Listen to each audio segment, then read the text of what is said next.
Sports Talk Daily with Andrew Hustler Paterson and Michael Remis.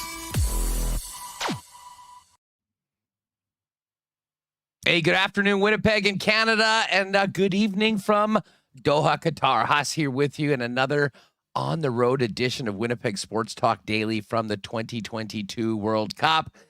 I hope you all had a great weekend. We certainly did here, and we have an absolutely packed show. As disappointing as the final result for Canada here at the World Cup was yesterday, we did get to see Alphonso Davies made history, and I imagine all you Jet fans are in a little bit better of a mood after a perfect weekend with 4 points on the road in the division, including a wild overtime win in Dallas on Friday night that has given us lots to talk about.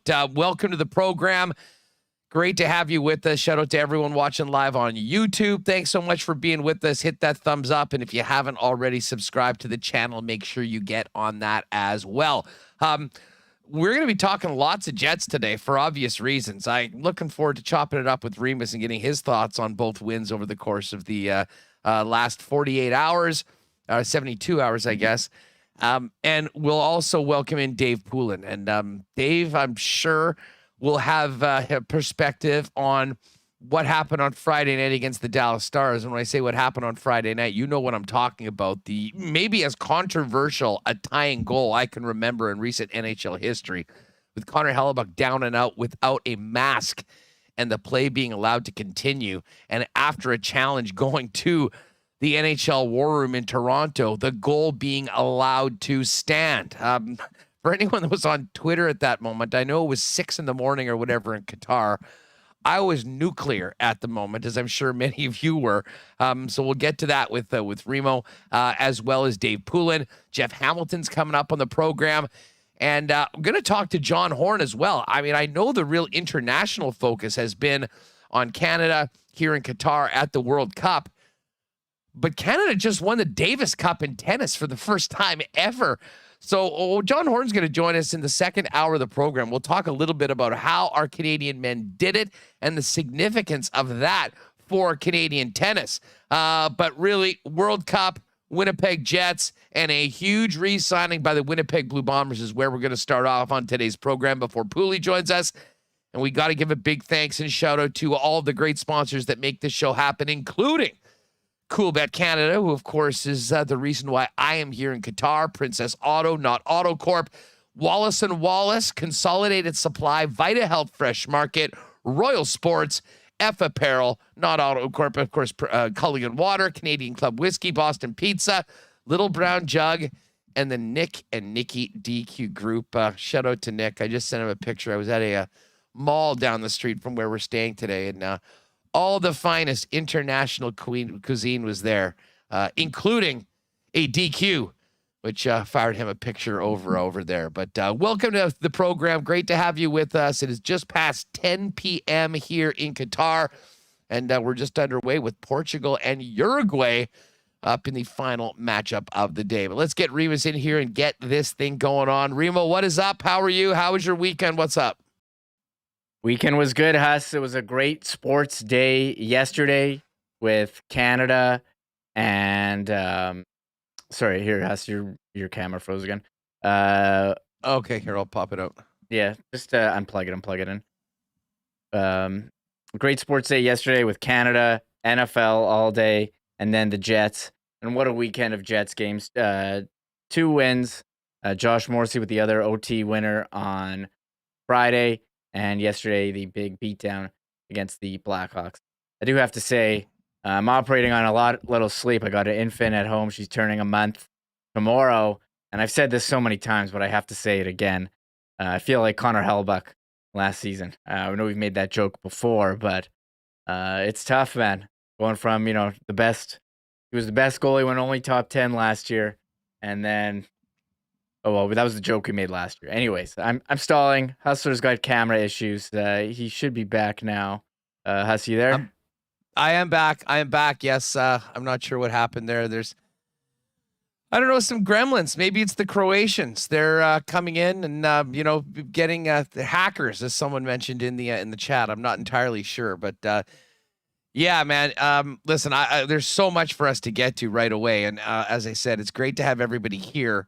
As we listen, a lot of excitement about the Jets, and we're going to spend plenty of time talking about the Winnipeg Jets. Poulin's coming up, and as well as Jeff Hamilton.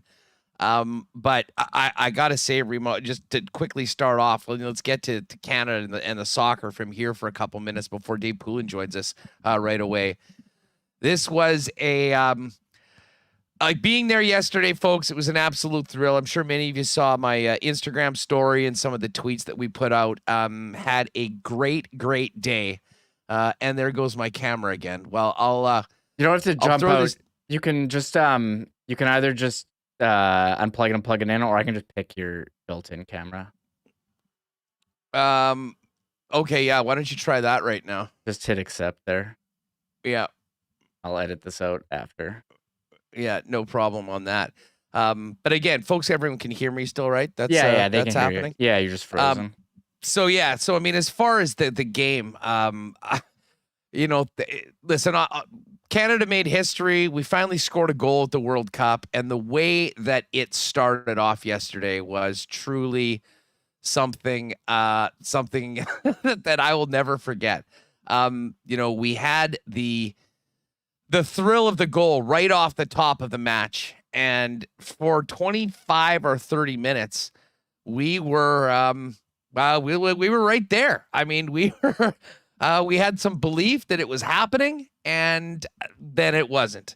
I'll say this though, this performance by the team, set it off to a great start. We got absolutely worked in the midfield yesterday by an elite squad, and especially a world-class elite midfield that really was the difference in the game. But for Canada, as a very young soccer nation, to come out to represent the way they did, the fans did as well. My God, it was incredible being a part of that yesterday. I really do think that it's the start of something that we'll always forget, and we'll always remember. And there's still more work to be done, and still another opportunity to get going. I will say this: the Croatians were salty. Very salty, even after the game. I mean, there was not most of the environments that I'd been around, the Belgium game as well as around other games that didn't involve Canada. We were really, really well received. It certainly was not the case yesterday after the Croatian game.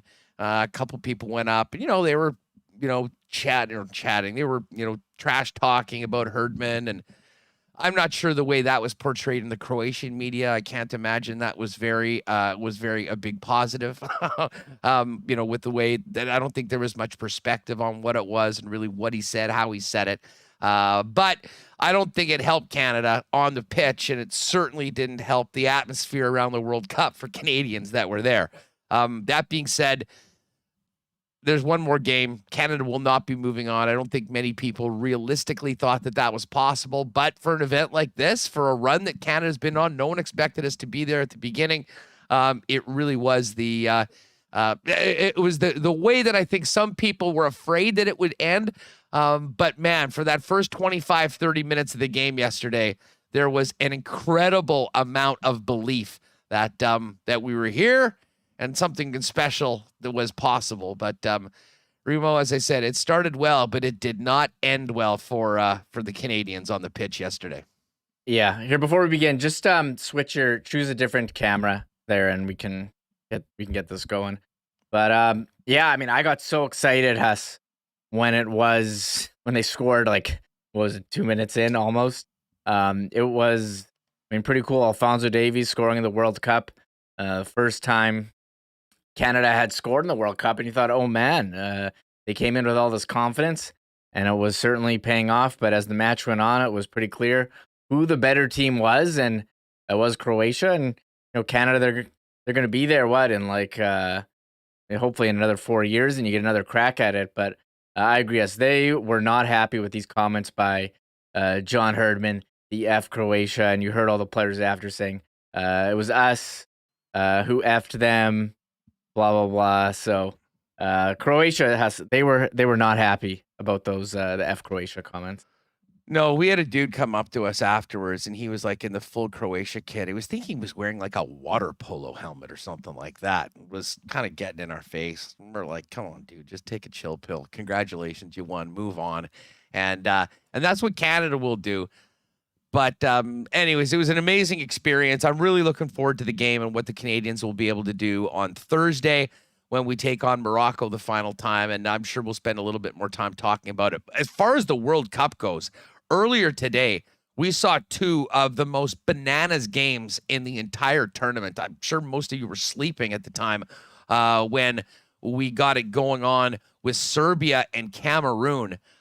Cameroon goes up 1-0. Serbs come back, go up 3-1, and Cameroon scores 2, a 3-3 draw. And then almost as nuts was the following game with South Korea, who was down 2-0 early. They end up coming back to tie it, and the Ghana, whose fan base is incredible. All the African nations are really, really cool to see the passion they have and the way that they support their teams.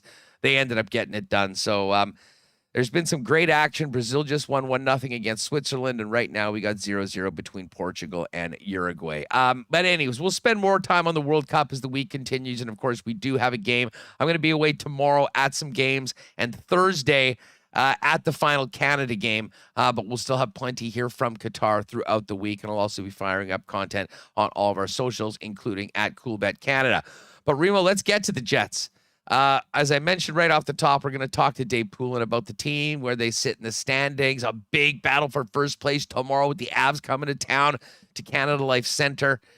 But even before we talk about last night's 7-2 whooping of the Blackhawks in the Windy City, we've got to get back to what happened on Friday night against the Dallas Stars. And I believe in the intro, we sort of touched on it. I mean, I was up in the middle of the night, kind of got into the game, realized that it was on when I woke up at somewhere around 6 a.m. here. And I was nuclear, as I'm sure many Winnipeg Jet fans were, watching the way that game unraveled and how it got to overtime. One of the most controversial goals to be allowed to stand. Exactly. I mean, basically, we just sat there and I was in disbelief. But we ended up, or the Winnipeg Jets ended up being able to get through. And what can we say about Josh Morrissey? This guy, what is it? Rowicki a couple weeks ago called him Josh Norrisy. Scores the OT winner again, saves the day for the Winnipeg Jets, and they kept that momentum right through to till last night, where they took out the the Chicago Blackhawks 7-2. That, first of all, was a great game. We joke about litmus tests and all that. And, I mean, they played Dallas Stars extremely well, especially the bounce back from Minnesota. I mean, they say, hey, we need to do this, we need to do that, but they came and backed it up with a real strong performance in Dallas. Now, the end, you kind of had a lot of flashbacks to Monday, where the Hurricanes scored 3 empty netters to tie it up. Even saying that sentence feels weird, but they scored 3 empty netters, and the Jets won with the Morrissey winner, and the Morrissey did it again. Now who cares about the game? We all want to talk about this tying goal. Everyone's weighed in. We didn't get to. I was very close to hopping on live right after, but I mean, look, if Connor Hellebuyck, his mask got knocked off, I don't care how it gets knocked off. They should blow the whistle. And the rule says immediate scoring chance. There was not an immediate scoring chance. They made 3 passes, and what? You don't think Connor Hellebuyck can stop a Robertson shot unscreened from the point here? It's insane that they gave a free goal to Dallas, the tying goal, while Hellebuyck's helmet was knocked off. I don't know what they thought Hellebuyck was supposed to do when his helmet was knocked off. Was he supposed to go in there and try to make a save?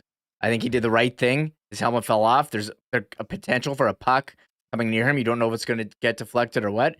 He covered his head with his glove and his blocker, and hope for a whistle. I don't know how they didn't blow a whistle sooner. And I mean, the review was for interference, which was not the same rule. This is a safety issue.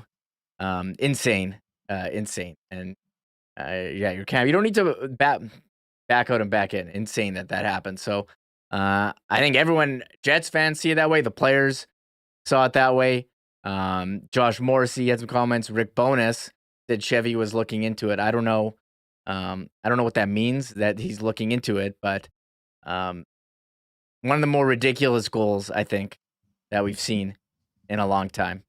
I think your thing's gonna keep freezing, Huss. So maybe just change the camera to your I don't know. Maybe Well, I tried to do that, but it didn't work. it didn't And it go. says it's not able to do it. So what you might need to do is just get a picture. Feel free to use that picture that I threw out yesterday for it. You can try this, but as I said, I'm not really too sure why exactly this is happening. Great. And now it's done again. So figure that out. The bottom line is people know that we're here. We'll be able to talk to our guests and make sure that the audio content is there. But yeah, it's oh, now we're back. Yeah, okay, and then just go and switch. Okay, go switch the settings and then hit save at the top. That's why it keeps resetting because we're not hitting save.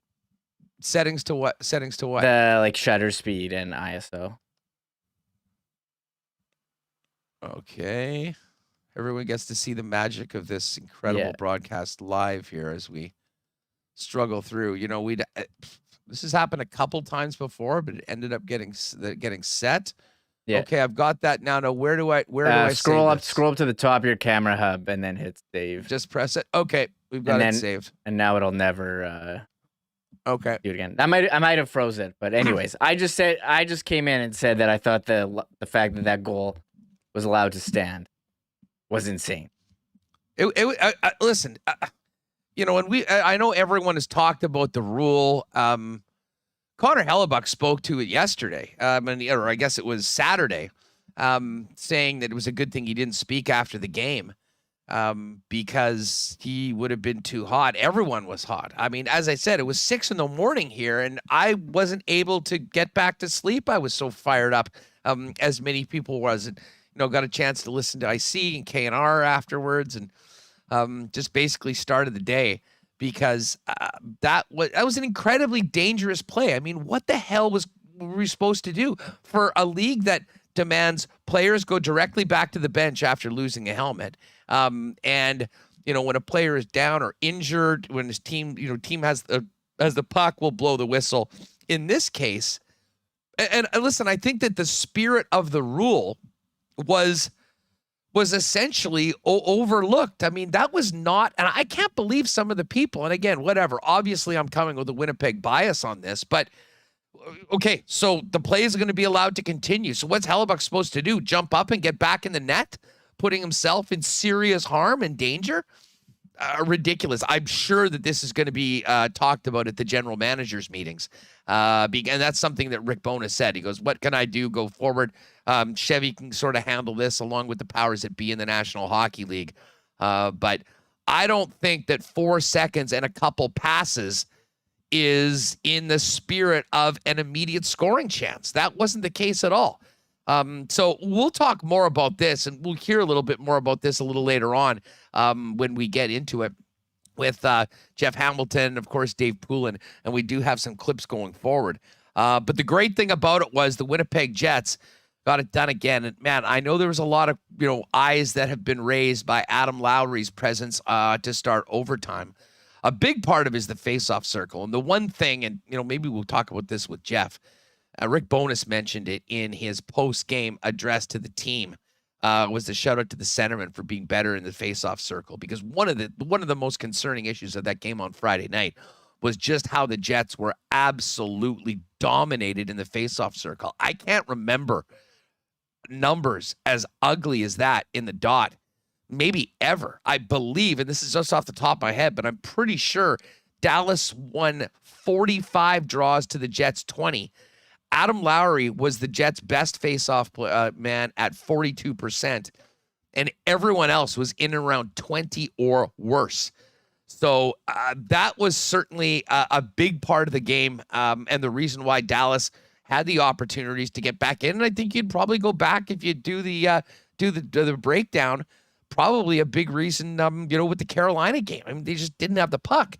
But bringing it back to overtime, Adam Lowry, winning the faceoff draw, he's the best faceoff guy on the team, gives you a better chance to have the puck. Now, they didn't have the puck at the beginning of it, but the way that Adam Lowry was able to box out Miro Heiskanen, allow Blake Wheeler to get control of the puck, and then the heads-up play of Josh Morrissey identifying the space, turning the Jets on, getting the puck. And the one thing that Dallas didn't have anything, Remo, at the end of that game was gas in the tank. I think Heiskanen and Robertson were out on the ice for the better part of the last, 44 minutes of the game.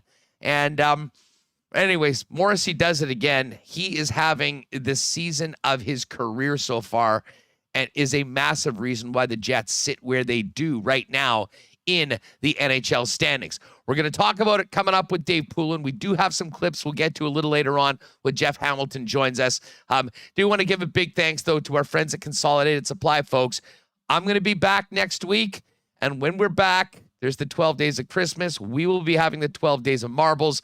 A Marbles series on the program, always popular, but even better because Consolidated Supply has given us a pair of Winnipeg Blue Bombers season tickets for 2023 with the newly signed Willie Jefferson. Great news on the weekend that Willie J is back, and you'll have the opportunity to win those by participating in our marble races daily on the program. Consolidated Supply, of course, your first choice for golf cars, irrigation, small engine parts, hot tubs, outdoor kitchens, and more. Pop down and see them. They are open to the public at 1395 Niagara Road East, and you find out more on their newly relaunched website at cte.ca. And hey, speaking of Josh Morrissey, we are so pumped to be teaming up with Wallace & Wallace and Josh Morrissey for our new Winnipeg Sports Talk Unsung Hero program. Folks, if you've missed it before, we've been talking about it for the last week, and we appreciate all the submissions, but we certainly have room for more. Just in the next week or so, or maybe when I get back, we'll announce our first unsung hero. We're looking for people that are making a difference in the community, whether it is we're doing charity work selflessly, quietly, whether it is putting in those extra hours at the community center, making sure that minor sports go on. Maybe it's the person that just helps the seniors on your street. There's so many people doing great things in the community. We want to highlight them. Every month, we'll pick one of the winners randomly. They'll win an autographed Josh Morrissey jersey, and Wallace & Wallace is going to donate $500 in the name of our Winnipeg Sports Talk listener who nominated that person as well. It's going to be matched by Josh and Margot Morrissey, $1,000 to the Dream Factory, of course, which Josh is a spokesperson for, and the Dream Factory doing so much great work in the community for kids in need. So thanks so much. You can check out more on our links page. Hit their links, and if you would like to make a donation to the Dream Factory as part of this, we'd certainly love for you to do that as well. And hey, there's still a couple days left, folks, of Men's Health Month. And hey, we should always be thinking about our health, but November is Men's Health Month. Choosing the right natural health products are key. And our friends at Vita Health carry everything you need to help relieve prostate issues, reduce stress, and support mental focus from Canadian brands like Prairie Naturals, who donate a portion of sales to the Canadian Men's Health Foundation. Vita Health has great prices on natural or organic supplements, beauty products, and groceries, and Winnipeg's largest assortment of local products, too. Pop down and see them at one of 7 Winnipeg locations, including the newest store in Linden Ridge, and of course online at their fully shoppable website at myvita.ca. Family owned since 1936, Vita Health Fresh Market, empowering people to lead healthy lives. All right, I think we've gotten a lot of the tech issues straightened out here as we do this show from halfway across the world. Right now, what a pleasure it is to welcome back our guy, Dave Poulin, to the program. Poulin, greetings from Qatar. How are you? I've never talked to anyone in Qatar before. Really fired up about this. This is great. You look tremendous. This is on the bucket list for me, and obviously on the bucket list for you. Yeah, who would have thunk it? Hey, just before we get to the hockey, have you been paying attention to the World Cup? Have you been taking in the excitement, obviously the disappointment, also the history made by our Canadian team here in the Middle East? I certainly have. And I have been a fan for a long time. I was in Toronto in the summer of '82, and when the entire Little Italy in Toronto turned upside down with Paolo Rossi and that whole scene. And then got re-engaged again when I was at Notre Dame. Our soccer coach played for Scotland in the World Cup. He was a goaltender, and his name was Bobby Clark. And he played a bunch of caps for Scotland, but played in a World Cup. And so I figured, what better guy to learn from about positioning and support and all those things. I didn't know a lot about it, so I spent a few days in the summer mirroring him. And Notre Dame has really good soccer programs. The women have won a bunch of national championships, and they also, some of their girls have played for Canada for the Olympic team. And Melissa Tancredi would be a name that, played for Canada in the women's side on the World Cup. And so I'm a fan. And I also lived in France for a portion of 2006 when France and Italy went at it again. And that was the Dana and the headbutt. And so once you start watching it, you get so wrapped up in it. And I'll tell you what, yesterday we were watching, we had the big screen all fired up, and the first 2 minutes, and when that goal went in, I mean, the celebration around Canada, I'm sure you could hear it without your headphones on from Qatar, because it was that large. And there wasn't anyone that I knew that wasn't watching that game yesterday. So it'll be interesting to see when the numbers come in. So absolutely, I'm a fan. I'm watching. Disappointment, but also an understanding of how good the world is. Well, I'll say, being in that stadium for both of the games, but for that goal, I mean, we had barely sat down and finished singing "O Canada," which is another incredible, really special moment, I think, for every Canadian that was there, for it to happen the way that it did. And then Canada sort of hold their own for the better part of 25, 30 minutes. Gave us a lot of hope. We did get a bit of dose of reality by the Croatians, who really sort of took over towards the end of that first half. Well, they are. I mean, hey, they were the runner-up in 2018. Oh, yeah. I mean, I know that, I think maybe it is the naivety of, newer fans that are following this, of which I am one. I mean, listen, I was locked in, as listeners and viewers know, every game throughout the qualifying stage, saying, hey, we got a chance, start paying attention.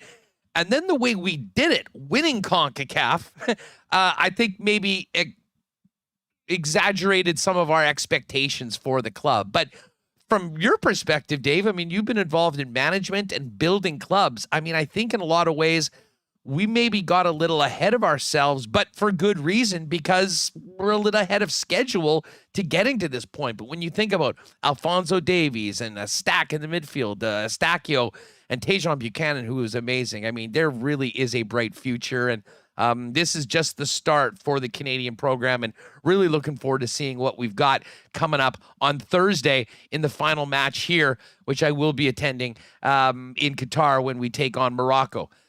That being said, Dave, we've got to get to some hockey talk here, because a great weekend for the Winnipeg Jets, 2 wins, but everyone is still talking about Friday night in Dallas. And I have to start off with you. How did you see that play? Connor Hellebuck getting steamrolled by Jamie Benn, Josh Morrissey being involved in sort of a hit. I thought that he was taking a line anyways through Hellebuck. Our goaltender, Vezina Trophy winner, down on the ice without a helmet. The rule says if there's an immediate scoring opportunity, it wouldn't happen. I'm not even sure if that's a great idea, considering how dangerous it can be. But it was 4 seconds. It was 2 passes. It goes in. I was absolutely gobsmacked that goal was allowed to stand. How did you see it? And what should maybe people that are still angry about it maybe know now that there's been a little bit of time to back up? Thank God the team won, or people would have been even more. They might have gone down to Toronto and started picketing on the weekend. Well, I think first off, common sense has to prevail. Goaltenders without a mask, there's an immediate whistle. Ben takes that route, and that route is through Hellebuck. It just is. Yes. And it flat out is. And we've seen that called goalie interference on the route going through. And he didn't mean to bump him. We get all that. But the route is chosen, and it's the player's responsibility to choose his route. Now, you could say, was there contact on the way in? When he goes down, when that mask comes off, that's an immediate whistle for me. And if I'm a coach on either side, let me take it back. If I'm a ref on either one of the refs, I immediately go to both coaches and say, if it's your guy, I'm blowing the whistle. If it's your guy, I'm blowing the whistle. Like, that to me is just protecting a player. When you lose a helmet, they've extended a little bit, but essentially you can do the continuing play, but you've got to head off the ice. A goalie without a mask, I mean, that to me has to be, and I'm sure it will be now that it's something like that has happened. It's a whistle, flat out. And I think, everybody's fortunate that he wasn't hurt. Forget that the Jets won the game. Your first concern is for your for your Vezina goalie that he wasn't hurt on the play. And so that's sort of the good thing. And then, over the course of the weekend too, the bounce back that was that game, but the bounce back from the Minnesota loss is not insignificant. You surrounded it with some good wins. Obviously, Carolina is a good win. Dallas is a great win because of the circumstances. And then just a dominating win in Chicago. I was in Chicago on Friday with Montreal, and they played them hard. And Winnipeg just went in and stomped on them. And in that game, you've got your bigs, you've got your balance, you've got your D, your big D scoring. So all the way around, a really solid effort. That's the kind of game that gives a team even that much more confidence with everything that's going on. Dave, that tying goal notwithstanding, I don't think there's many people watching this show from Winnipeg that thought it should have counted. The Jets did give up 3 goals with the opposition goalie pulled on Monday, and 2 on Friday night, if you include that one. Is that just sort of an aberration, or is there a reason to be concerned? What makes you, if you're a head coach and that happens, how do you, if you're going back through it, is there something the Jets need to do differently, or is there something they need to focus on in those odd man situations, holding on to a lead to maybe prevent going to overtime the way they did, although winning both times thanks to 44? Yeah, I think you look at them, Carolina was kind of strange, like a couple of long shots and, just seeing eye shots, if you will. But I think the team, the immediate team, the way it's constructed right now, has to learn to win games like that. Like, what is the exact personnel going out? What's your role? What's your function? Within that, what are you doing on the ice with your group? And that's got to be sorted out a little bit better. It just flat out does. And there has to be, you have to play those. And, that's what I did when I played. Like, that was my pride, was that time. Hey, I wasn't on the ice in the last minute. We were trying to get a goal. But I was sure on the ice in the last minute when we were defending. And I think up ice pressure is one thing that you have to keep focusing on, because the other team's not expecting up ice pressure. And I remember a funny sequence when I first got traded to Boston. I didn't play with Cam Neely very much at all, but they put us together at the end of games. And he was so physical and so dominating and such an intimidating force. And so they put us out there together. And I remember we went through a couple of games where we didn't let the team outside the other blue line. He kind of laughed after that. And he said, he called me the governor, and he said, "Hey, Gov, we got to let them get out a little bit so we can get that goalie pulled, don't we?" I laughed and I said, "No, we don't, Cam. I don't care about the empty net goal." He was like, "Oh, we can't be that good.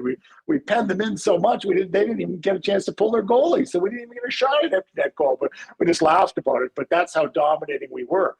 And I think that's being aggressive at that stage and up ice and continuing to do what you've done. You're up 3-0 in that game for a reason, but your human tendency is to sit back. And the better the team gets, the less that tendency is in play.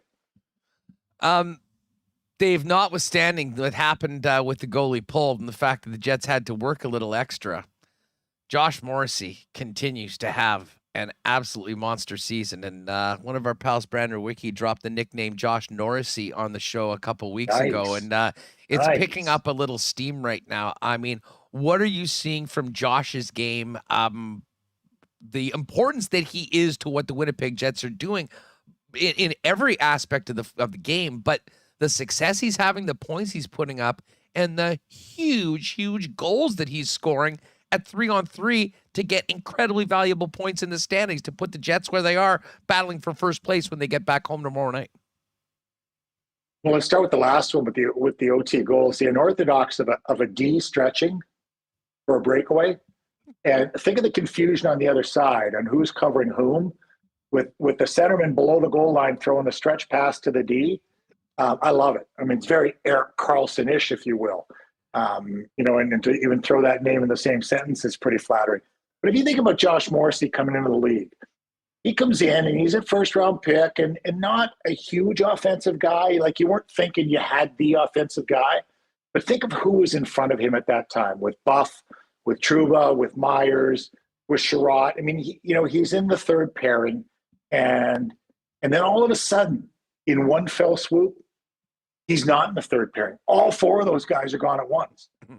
And now he's thrust up. And I think that a young player says, now what do they expect from me? Now, now I have to totally change everything I do instead of just evolving at a normal pace and getting better and doing what he does. So I think there's some unique circumstances involved in his progression, but now he looks like a confident, dominant defenseman. And then bring in a coach who insists that their defense as a group, I think he wanted to go from 30 goals to mid-40s or whatever the percentage was on goals. Rick Bowness made no bones about it. No bones about it. There you go. That he wanted more offense from his defense. Well, how do you think the defense lights up when he says that? And they just smile at each other in the locker room and say, we have a license to go.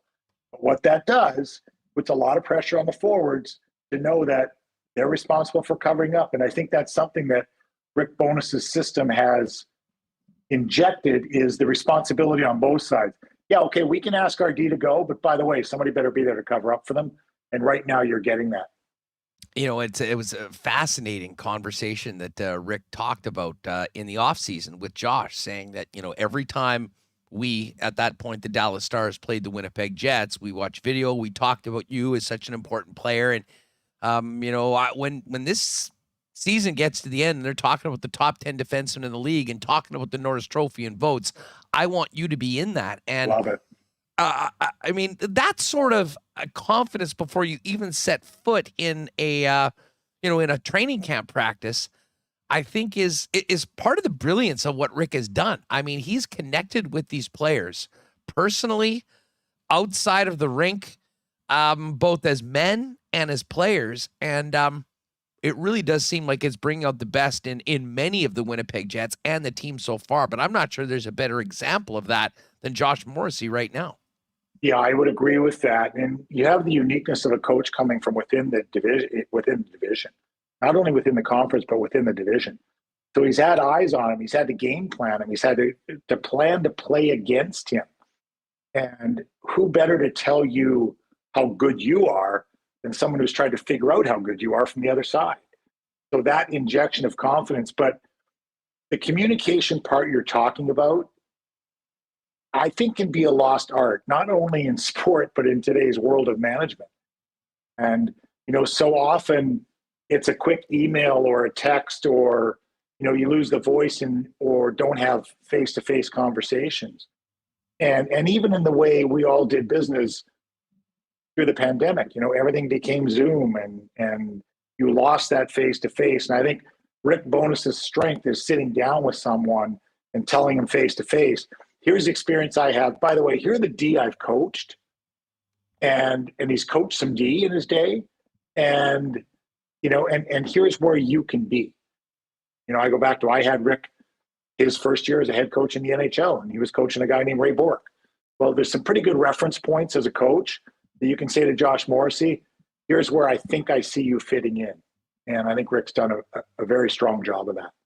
Dave Poulin with us. Of course, you can see him regularly on the TSN Hockey panel and the TSN Hockey programming, joining us on Winnipeg Sports Talk. The other thing that really stands out to me about Rick, and part of it, and I have to give credit to maybe a new philosophy around the Winnipeg Jets, instead of shutting out everybody and shutting out the fans, they're bringing us in now to the locker room. We heard the great post-game speech from Bones after the game yesterday about coming back, day off today, and battle for bleeping first place tomorrow. I mean, you sort of feel a part of it, but I think you're also getting, we're at least getting a great feel that we haven't had before about, the messaging that he has to his players. And part of it is, what he's saying in the media. And I take this back to last week when the Jets got manhandled by the Minnesota Wild. It was an ugly game. And, there's a lot of people in the chat here. Some people didn't even want to listen to the show the next day because I think they knew that the conversations about what they just saw was not going to be very fun and wanted to move on to the weekend. But man, he was very clear about what was not good enough. Said it publicly, said it to them.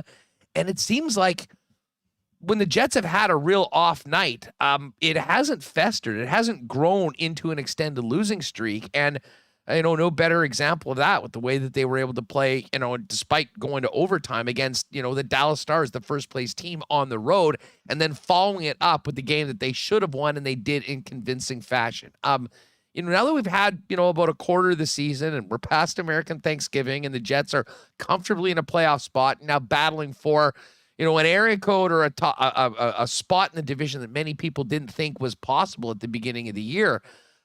What have you noticed about the way Rick Bowness is handling his team with what he's saying and doing it to whoever is listening, including those players, and the effect that that's having now on the Winnipeg Jets to be able to get over and get back to where they need to be after an ugly night like we saw in Minnesota last week? I believe that's inclusion. And he's including his players in his conversation. Everyone is on the same page because everyone has the same goal. There aren't distinctly different goals. And, even the focus that could have drawn to a Kyle Connor, who started with, how long did he have 2 goals for? And, and no Nikolai Ehlers.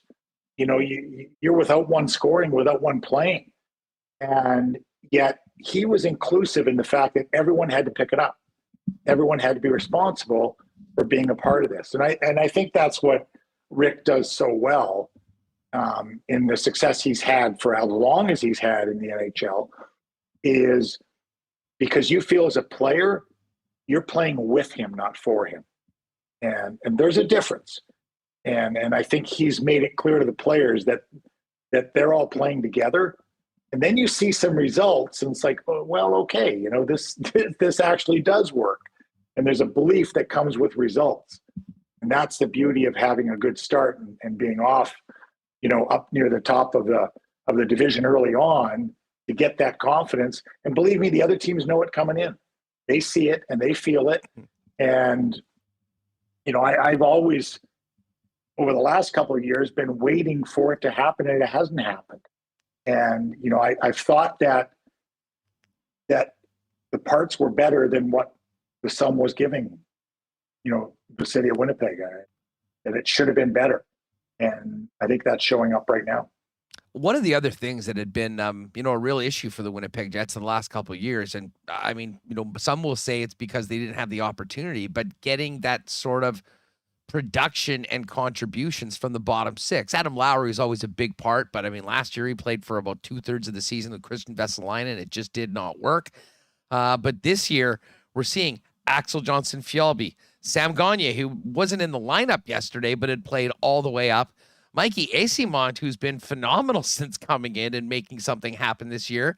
And Jansen Harkins, who was sent down to the Manitoba Moose, cleared waivers, has come back and has looked like a new player. Just thoughts on the depth of the Jets that maybe people didn't realize was there, and how Rick Bowness is, handling his team, that, they're getting these sort of results and major contributions from, frankly, an area you have to get right now when you've got a player like Nikolai Ehlers out and the injuries that they've had, that have allowed opportunities for some of these guys to play in a bigger role. Yeah, Manalainen's been an interesting one in that fit, because I think, most people didn't know a lot about him, and he played in the World Championships, and they were thinking, is he a 4th-line player? Well, he's sort of imposed himself higher up in the lineup. I mean, that's what he's done, and that's the perfect world, is when they impose. I mean, I think in Adam Lowry, you do have one of the top 3rd-line centers in the NHL. He brings every component. He plays defense. He wins faceoffs. He kills penalties. He's a big, strong guy. I think there's still an offensive upside there. Mason Appleton bringing him back and then losing him. But Harkins, nothing is being given to anyone. And because you were there, you don't just get to be there. And Mike Eysimont's probably a great example. Show me that you deserve to be here. Show me the consistency, and you will play. And that's what it is. But having the luxury to have a Sam Gagner, even, with the experience he has, being able to move up and down the line, these are the components and the pieces that good teams have. You think of, and I'll take it back a couple of cups. So you think of Tampa Bay, and in the big games, you think of the contributions that a Cirelli had, or, guys off that 3rd line, Gord when he was there, or Blake Coleman, or that entire contingency. You need those guys. You expect that your top guys like Scheifele, like Pierre-Luc Dubois, like Kyle Connor are going to do it. You need your third and fourth line to contribute offensively if you're going to be one of the top teams in the league. Hey, Dave, before we go, I want to ask you about not necessarily about Paul Maurice in particular, but in the Florida Panthers. They had so much. We're going to see them, and it'll be Maurice's return. That'll be a big topic next week on the program, I'm sure. But we're now getting to December. We're past American Thanksgiving. The Panthers are out of a playoff spot right now. What's going on in Florida, and how concerned should people around South Florida be? Any thoughts on that team? Well, I have thoughts on the teams that won the summer, and none of them are doing very well in the fall. Calgary being that mix, Ottawa being that mix. The teams that seemingly made change and made it, and it looked significant. And for two of those teams, Florida and Calgary, early it did look significant. But maybe that's just time. They were without Ekblad for a while, but I think their goaltending thing has got to get sorted out. Is it Spencer Knight? Is it Bobrovsky? Bobrovsky, you get into huge contract discussions there. Matthew Tkachuk has been everything you could possibly be for them, and yet the rest of it hasn't happened around him. And it's hard to figure out. Andrew Brunette last year takes over that team under extreme circumstances and thrives, and then they decide not to bring him back, to bring Paul Maurice in, a pedigreed coach who'd been around a long time and had a lot of success, but it hasn't worked to the degree they need it to work. I don't think it's one thing. I think it's as much the change in the adjustments. And sometimes when you make these changes, I do a lot of Ottawa as well, and you expect that it's just going to happen because you made the changes, and everybody tells you those are all great changes. Calgary, similar, right? We're a better team than we were. When the puck drops, you have to play. And one thing that Winnipeg has avoided that those teams have been involved in is lengthy streaks. And I did a column on the weekend on streaks. And so this was as of last Thursday. It may have changed, but 11 teams had losing streaks of 5 or more games. 11 teams. And only 20 games into the season. And there were 8s and 9s, and now Philly's got a 10 going without a win. Oh. And, it's remarkable. You have to be able to stem the flow of those streaks. And we can go right back to Winnipeg, and they were in a little category I had about taking care of business and avoiding the streaks. Toronto was in there. They were in there. Colorado was in that category. That, things were going nice and smooth because they'd avoided those lengthy losing streaks. And on the winning side, you've had Jersey with 13, you had Vegas with 9, you had Boston with a pair of 7s. I mean, those are huge streaks at any point, but that'd be happening 20 games in. And I don't know why. I tried to address why the streaks were happening, whether it was related to the pandemic and coming off it, or teams relied too much on too few with the way the cap is constructed, that they're prone to streaks if a couple of guys go down through either injury or slump. So, but Winnipeg has avoided that nicely, Andrew, and the other teams that we're talking about haven't avoided the lengthy losing streaks. I mean, we've been talking about St. Louis. I mean, they came in here 3-0 at the beginning of the season. I called them Jekyll and Hyde, Andrew. I called Chief Jekyll and Hyde because he went 3 wins, 8 losses, and 7 wins. So he could actually write both sides of my column. He's a good friend. So, I said, you got to help me out here.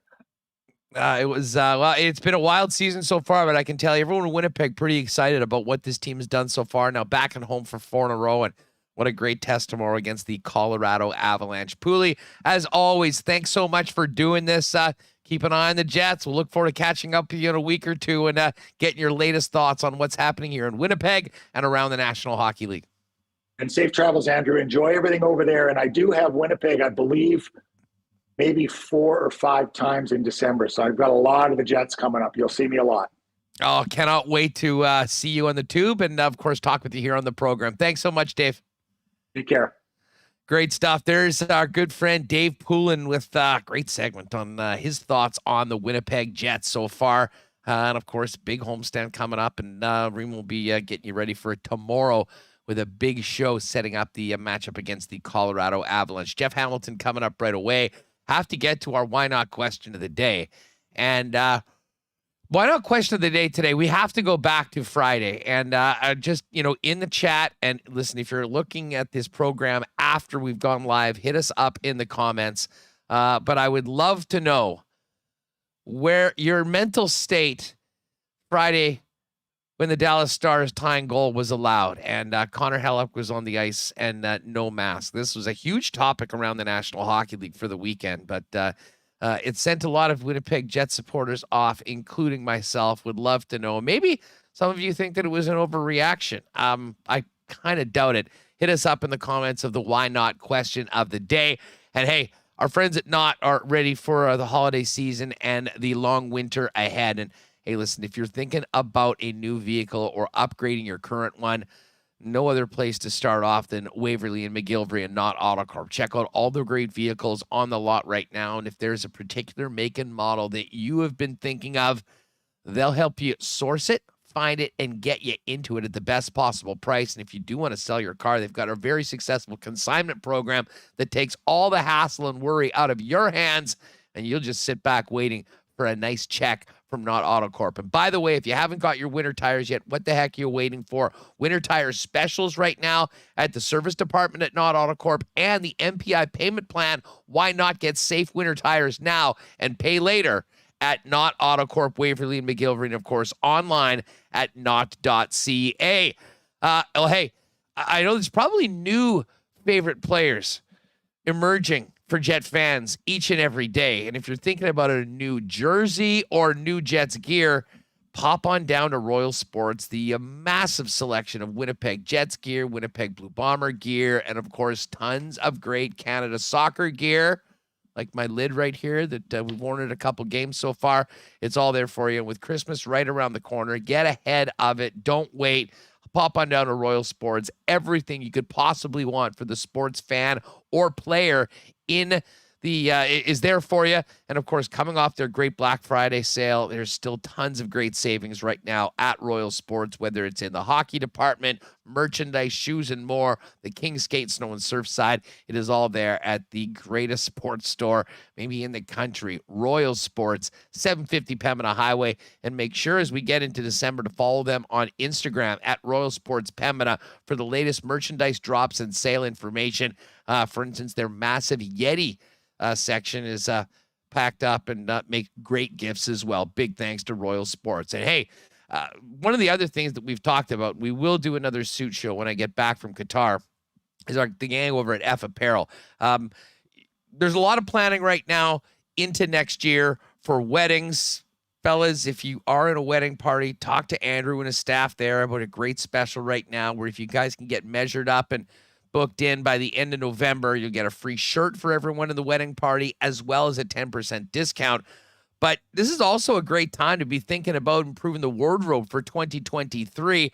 And dare I say, an F Apparel gift card would be an incredible gift for the holidays, considering all the incredible products you can get there, not just custom suits beginning at $400, but golf pants, slacks, shirts, accessories, and more.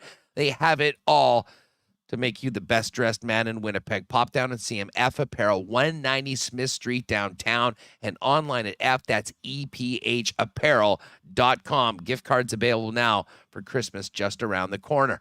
All right, let's continue talking a little Jets, and of course a huge re-signing with the Winnipeg Blue Bombers with our guy Jeff Hamilton from the Winnipeg Free Press. Hammer, what's up, buddy? Great to talk to you again. How are you? Yeah, great to talk to you as well. I think the last time we chatted, I was in a vehicle, my first ever car cast with you on the way home from Regina. From a wild Grey Cup week, I can tell you right now, after a week of recovery, I feel good. I feel ready, and feel most importantly normal. So all is well over on this end. Looking forward to talking sports with you. You know, it's funny. I'm already thinking about the return home from Qatar here. Speaking of feeling normal, I don't know when. I'm barely now, a week later, getting on to Qatar time. I don't know what it's going to be like when I get back after another marathon flight halfway around the world. But I'll tell you what. Just to be clear, though, are you going to be flying first-class pods like we saw you heading out I don't think so. I don't think so. That's a game changer if it is. Well, put it this way. I'm trying to negotiate, and I don't know what. That has ruined travel for the rest of my life, to be honest with you. There, man. It almost would have been better. It almost would have been better that it never happened, and I wouldn't have known what I was missing. I'd rather walk the stretch on the way there and driven and flown economy on the way back. That's what it's like. I hate to, it's incredible that we're even having this conversation, but those things are an extension of the trip. I do not feel sorry for that travel, but I do understand the hour change and trying to get your body back at it. I'll say this, between the incredible luxury of the opportunity for that flight over and some of the things that I've seen, and the hospitality suite that we've been hooked up with for these games, it's a great impetus to figure out a way to get really freaking rich. Because I'll be honest, I have pretty simple needs. So me back at home. I mean, the routine's pretty chill as long as absolutely motivated to make things happen in life. So there you go, folks. Dream big, and we'll see what happens. Anyways, let's get to it. We'll talk Jets first, and a little bit of Bombers at the end, because I always like to start on the positive. And man, what a run for this team! As ugly as that game was in Minnesota, Jeff. An incredible bounce back by the team in Dallas, one of the more controversial games you'll see. And, despite what has been thrown at them late in games, which you don't like to see, letting those leads evaporate, Josh Morrissey twice last week with OT winners. And we're now talking about a team battling the Colorado Avalanche tomorrow in the mix for first place in a very good Central Division, and, continue to stack up the points. Now heading into December, comfortably in a playoff spot right now. It really has been a great, great run. And, I know there was a lot of people, a lot of doom and gloom after that game in the Twin Cities, because we'd seen it before and what had happened in previous seasons. If there's one thing that I think this weekend has shown, many of the characters are the same, but this is a different Winnipeg Jets team right now, and can't give enough credit to Rick Bowness, the new atmosphere around the club. And the bottom line is these guys are getting it done. And, man, it's going to be good tomorrow night, but it's certainly a lot of fun for Jet fans to fire up the standings and look at where their team's sitting right now. Hey, Haas, I'll let you in on a little secret. No matter what the Jets' record will be, if they have a game like they had against Minnesota, there's going to be unhappy fans. So that's just the reality of the situation, I think. But I also think, the narrative has changed within the locker room too. You look at the early on success that this team had, and it was being, criticized by people like myself and others, and more importantly, people within the room, by Rick Bowness, by the players, saying that, we were squeezing out wins. We were relying too heavily on Connor Hellebuck in some nights. Other nights, it just was, the effort just didn't match the other teams, even though the result was 2 points. And now you're seeing games, your improved structure, you're seeing, the growing pains are still going to exist. They're going to probably exist for a good chunk of the season, but they're smaller, they're less costly, and you're seeing a more consistent effort in the Jets. And you look at some of the ways some of these games have ended, whether it was the 3 goals with the empty net or the pair against Dallas, but they're pulling out victories. And it's not just the 2 points, it's not just the structure. The way you win those games is you have to have some level of mental toughness that this team just didn't display for years. If they would have gone through similar situations in the past, it would have been panicked after the first goal. And certainly, you're probably not seeing, all that much success in the overtime period. Whereas the Jets, they might be slipping, but there's still that resolve. There's, you hear the players saying it, you hear the coaches talking about it. There's no panic. There's no panic in the game. There's no panic that, this is all of a sudden out of their hands, and they find a way to win. So certainly when you look at what they've been able to achieve over the last month, and certainly over the last few weeks here, there's a team that's making a charge, and they're making a charge at pivotal times in the season where games are getting tougher, competition's getting tougher, and the Jets are following that arc as well. They're getting better with each game too. It's amazing considering the slow start that Kyle Connor had, and as Dave Poulin mentioned, basically without Nikolai Ehlers for the entire season, minus the first couple games, that the Jets are doing what they're doing right now. But every night it seems to be different players stepping up. I mean, Saku Menelainen sniping a couple last night. And I can't say enough about Jansen Harkins. He took a pretty bitter pill earlier this season. Wasn't on the opening roster, cleared waivers, was sent down to the Manitoba Moose. And all he did was go and play some incredible hockey, regain a scoring touch that really didn't happen very much at the NHL level. Then here he was again last night, scoring a big goal early on.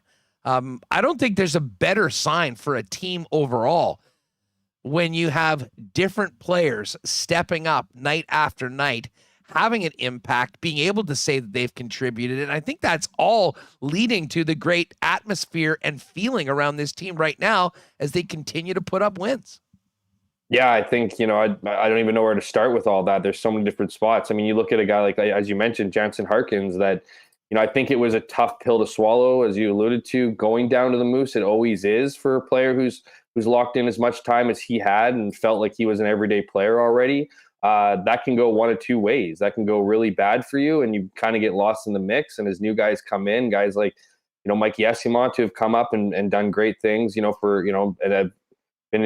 have looked exactly like he looked in training camp, but just against better competition, and that same confidence and comfort level.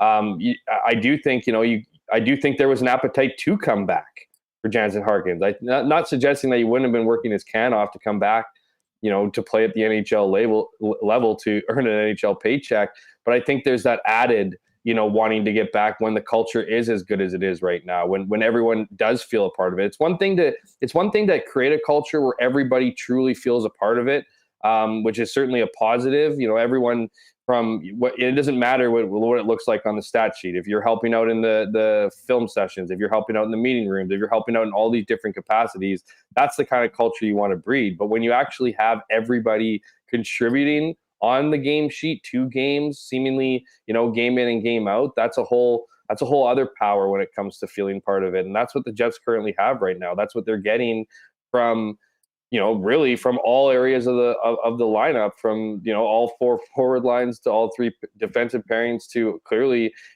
Connor Hellebuyck in net and David Riddick when he comes in as a backup. And I think that's what we all thought was maybe going to take a little bit to figure out with this team, with new systems, with new attitudes, with new leadership. And it looks more like almost as if a boulder was lifted off this team's shoulders and they're finally able to breathe. And and one last kind of comment to what you mentioned is, you're right. There were weeks or stretches of games over previous seasons where Pierre-Luc Dubois was going with Kyle Connor on a line, and then it was Mark Scheifele and Blake Wheeler chipping in for a stretch, and it was really never all coming together. The way it has right now. You're seeing guys like Pierre-Luc Dubois score. Kyle Connor's finally found his edge. Mark Scheifele had his team leading the 11th goal last game. You have guys that are, contributing all at the same time, and you're also getting contributions, like you mentioned, from Josh Morrissey. You have a more active defense, and therefore, as Dave Poulin mentioned earlier, a more responsible group of forwards when it comes to filling in those roles when the defense do come out. And then you have Connor Hellebuyck in net, who's winning you games. So when you add all those things up, it really is no surprise this team is having the success they're having, and why you have to feel good about the future here as even they go through injuries and other obstacles every team goes through. Yeah, and I mean, you can't not continue to talk about Josh Morrissey in the season he's having, the impact he's having both defensively but also offensively. I mean, leading the team in scoring for the majority of the season so far, being the overtime hero twice. And those 2 overtime winners that Josh had last week on Monday against Carolina and Dallas, to me, those weren't just game-winning goals in OT. I mean, we may look back at those 2 goals and winning those games the way the team did to avoid absolute disaster, which, I mean, could have gone. Listen, I think this team's pretty mentally strong, and I think Rick Bowness leading the way is not going to allow them to, get into, a real funk. They're focused on, the task at hand. But, I mean, hard to overplay how important those 2 goals have been from Josh Morrissey. And, it's good that he's getting rewarded and making big plays like that, because he really has been everything the Jets could have imagined and more. And I think that's helping out the rest of the defense, which certainly with Dylan DeMello, who's come back and looked really good since returning from injury. Much to the chagrin of Ville Heinola and probably some people that would like him to be playing. I mean, they've got a group of 6 right now that are seemingly flourishing together game after game, and that's a big part of where they sit in the standings. Yeah, of course. I mean, and they are getting contributions from other players outside the 6. It just doesn't happen to necessarily be Ville Heinola, or at least as much as people would expect or want from him. It's interesting with him, and I don't know if you wanted to go into the big, free Ville situation. I think a lot of people know where I stand as far as wanting to see more from him. I think a lot of people want to see more for him, more opportunity for him. But I also fall on that side of the fence that goes, well, is there really somebody at this point in time to replace and just to get him going, or to get him, more opportunity? And I think that's a bit of a tougher question to answer. But I think you can't really be upset with this group. You looked at the moves that needed to be made over the offseason with all the veteran blue liners that they have, if they were going to create room for players like Ville Heinola, for players like Dylan Samberg, and to have kind of the Logan Stanleys and those groups fight for that 6th spot, or 5th and 6th spot. Whereas when you look at the veteran group they have, they kept everybody, and it was just people are wondering why they've done that, or why they wouldn't create more opportunity. And you look at a guy like Rick Bowness and what he's come in and done with the veteran group. I think it's easier for him to get quicker results with the systems that he wants to install when you have more experience there. So I think it's no secret that's why the Jets kept them now, and it's paid off. It's just that maybe the detriment to some of the younger guys and lesser opportunity. But you already start hearing through the grapevine of once guys get hit on the blue line, teams get hit on the blue line, the Winnipeg Jets are brought up as the number one team to call and to make trades with. I don't know where the Jets fall in that category. I think with what they're dealing with, they are getting healthier. We're seeing guys like Morgan Barron come back, of course, and I think other guys eventually. But it will be an interesting situation. But I don't think you can make any arguments with taking anyone out in the lineup at this point, forward or D. No, I mean, hey, listen, they're winning games, and listen, I get it. I mean, I'm a fan of Ville. I think he's got a bright future. I think he's going to be an NHL regular at some point. It might not be this year. It might not be in the next few months, but the minute he's no longer waivers exempt, he's in the National Hockey League, and that's going to be. But I mean, the Jets have a luxury right now. They've got 6 guys that are getting the job done right now. They've got the opportunity to play them and to have Ville get big time minutes in the American Hockey League and continue to be hungry. And listen, not everything is just given. If in the American Hockey League, you're going to put players, you're going to continue to roll them out because you need to and you're trying to develop them. That's not the way it works in the National Hockey League. And it's a results-based business. And Rick Bowness right now is getting the results from his defense core and from his team. And unfortunately, in the situation that Heinola is in right now, that probably means some more time with the Manitoba Moose. But I will tell you this is not going to do anything to hinder his growth or development when it comes to being ready when he gets that opportunity to play regularly. And whether it's this year due to a trade or due to injury, or whether it's next season, it's certainly, I think, Jeff, in the best interest of the National Hockey League or of the Winnipeg Jets to go about the way they've done, as much as, in the short term, it might be frustrating for a young player. But again, this would be a very different conversation if the guys weren't getting it done and the team wasn't winning hockey games. But the goal is to make the playoffs. The goal is to contend right now. And it's pretty hard to say that the guys right now that are in the lineup aren't doing that job. Yeah, well, I think that, right there, what you just said is all you really need to make an argument for who's in the lineup, is that if they keep getting the job done, how can you say what they're doing is wrong? I mean, you're going to have people, you're going to have fans, you're going to have media, you're going to have, critics of the team wanting different things at different points, but it's a results-based business. And as much as, I think we've talked about this over and over again when it comes to Ville Heinola, is that when he made the team out of his first training camp, it just seemed like it was going to be easy, or the future was now for him. And you come to realize that it was more circumstance anything, and that there is a bit of a road to getting full-time work. And when Ville Heinola gets full-time work, it's going to stay, full-time work. And I think that's the point of this. The fear, obviously, or the concern for fans is that opportunity going to come in Winnipeg or somewhere else. And as the years go by and as the frustration kind of spills over, I think there is reason to be a little bit concerned over his future. But at this point in time, I think you have to be appreciating what the Jets are doing. You have to be appreciating how locked in they are to their systems and the success that's come with it. And I'm not really in the position to question many roster decisions at this point. Hammer, let's talk about quickly. I do want to get to the Bombers, but big 4-game homestand, and hey, team's probably feeling pretty good. They had the day off today, and man, right back at it tomorrow against one of the teams in the National Hockey League that truly is the great measuring sticks right now. The guys that come in with the ring on their finger from winning the whole damn thing last year in the Colorado. Yeah, big test. I think it's those are always going to be viewed as the litmus tests or the big measuring stick games or whatever. But I look at a game like Chicago yesterday. I look at a game like that at the end of a 3-game road trip against, in an away building against a team that you should be beating, and you beat by the margin of score people probably expect you to beat. I mean, I think these are all going to be tests. And so certainly, obviously, the talent and the degree of difficulty, if you will, is going to be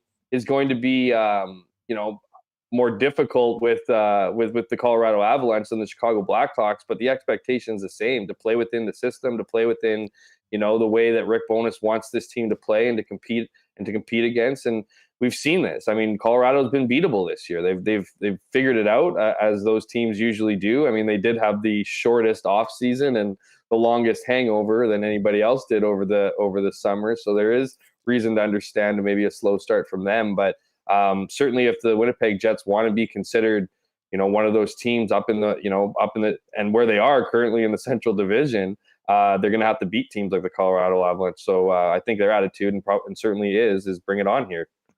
Yeah, and you look at this upcoming homestand. A game tomorrow that, as we mentioned, huge opportunity to continue, getting huge points in the division. They've been very good at home. Then you got 2 games that, frankly, very similar to the game last night against teams way down in the standings that you really, need to have against Columbus and the Ducks. And then, to be honest, the game that I've been looking forward to the most throughout the entire season, it was number 1 when we were splitting up the tickets, wanted to be there for that. The Florida Panthers coming in. And sort of amazingly, I can't imagine. We talked about this with Poulin for a minute. I didn't get too much into the pressure on Paul Maurice going in to take over a team that was so dominant last year, sort of as the guy that was expected to take this team over the top. They're out of the playoffs right now, Jeff. And as much as it'll be a special time for Maurice to come back, and I know a lot of people big fans of his for, just the way he handled himself here in Winnipeg, they're in a bit of a situation right now with expectations, things not clicking right now. And the Winnipeg Jets have an opportunity on this homestand to continue to put themselves in an even better spot as we get past American Thanksgiving, well into December and the holiday season, with the Jets knocking on the door, not just for a playoff spot, but pushing for first place in the Central Division, which will be pretty much on the line along with Dallas in these games, and starting tomorrow with Colorado. Yeah, absolutely. Like, this is, I know tomorrow doesn't classify as December, but this is going to be a very interesting month ahead for the Winnipeg Jets. And they have, their schedule is interesting. They have some spread out games at home, but then they have some very interesting road trips. They got 3 road trips, essentially 4 road trips, but the first 3 are back-to-backs, just back-to-back games. St. Louis, Chicago, that's going to be an important one. Then Vancouver, Seattle, another important stretch. Boston, Washington, less important as far as the divisions go, but obviously is just as important with points. But so it will be an interesting stretch here for Winnipeg through December, and see where they can end up and heading into the new year. I do find Florida to be pretty interesting. I mean, I think there's pressure in every position, head coaching position, whether you inherit the President's Trophies winners or you take over the worst place team. There's always going to be pressure. I always thought it was fascinating, Paul Maurice's ability to transition from quitting an organization to taking over, the NHL's best regular season team. Clearly, there will be pressure on Paul to figure that out, turn that ship around. But there's something about contracts in this league that are have some added security, and he's in year one of 3-year contract deal that pays him, just south of $12 million. So I think he's in an okay situation. But certainly Florida, the expectations need to be higher. I don't really see a lot of issues with that team. I don't watch the Panthers a ton, but I think they're a team that can figure it out here. I think with their identity changing, shifting over with key players obviously out the door and key players in. There's going to be some of those growing pains and changes to the locker room and whatnot, and what the results could be of that. So maybe that's part of it. But certainly moving back to the Jets, there's some not so great teams upcoming here, and games where the Jets will be favored and should be favored.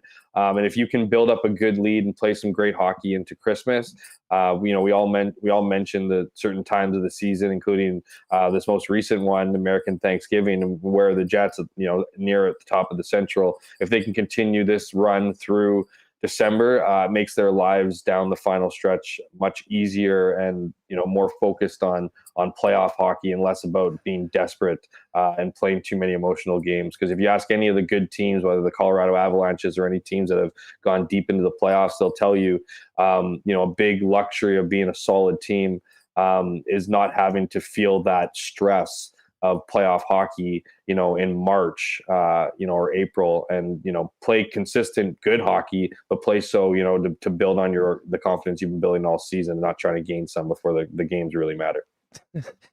You just mentioned those back-to-backs in December, and I'm looking on the app on the scores, and I'm like, man, they're Bruins December 23rd and the Caps December 24th. There's a Christmas Eve game against Washington. Yeah, you gotta flip to a Winnipeg or Canada schedule. And then I realized the fact that this is all Qatar time and these 3 a.m. games because of where we are. Well, listen, tomorrow we'll have much more on the big matchup against the Colorado Avalanche, and of course, continued Jets talk throughout the week and going forward here on Winnipeg Sports Talk.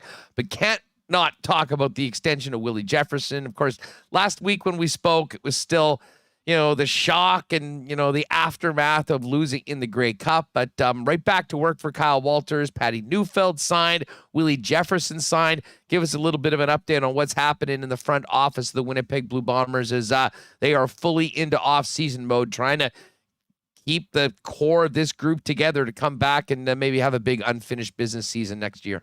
Yeah, no surprise here. It's kind of a similar situation to the previous years, even after the big Grey Cup victories.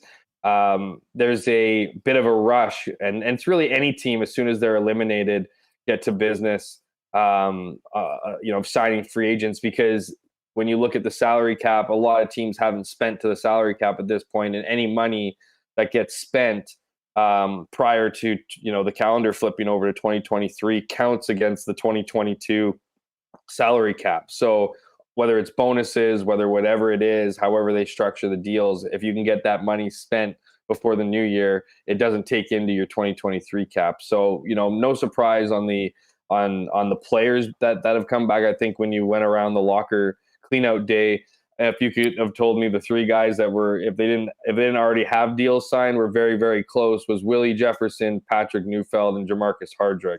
I feel the same story for guys like Stanley Bryant, really everybody. I don't even want to fuel speculation by suggesting a name or two, might chase money or something like that. But, I think they're, the guys that gave the answers, like they had already signed a deal, have already come forward, and their deals have been announced, and there should be a few more for sure, and several more, I'd argue, by the New Year's. But I think a big one that every fan is looking for right now is for head coach Mike O'Shea to sign on the dotted line. So I was just about to say, what about Osh?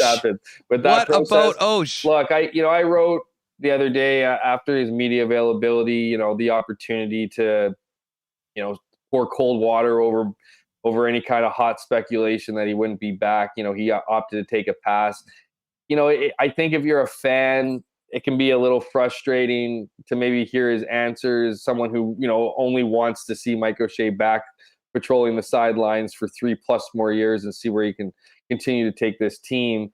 When you get answers like, I haven't even thought about that, or it's not something, really no clarity on the situation. And when when Mike says things like, I haven't even started that process, and yet, like even talking about it, even thinking about it, the as frustrating as that can be, I believe it. Like, I really do believe he hasn't even thought about his new deal. So once he's finished these player exit interviews, which are clearly over at this point, I imagine, he'll get a chance to sit down. I imagine those meetings will start with his family, his wife, and talking about the future and what they envision for the future and whatnot. There's going to be certainly conversations over money and how much of an increase Mike O'Shea can get under the football operations cap. And then there's always the idea of responsibility. I think when Mike was saying some things, in his coach's press conference, when people were asking him about his status, I think what the most interesting part of that was he was saying it's not what you've done,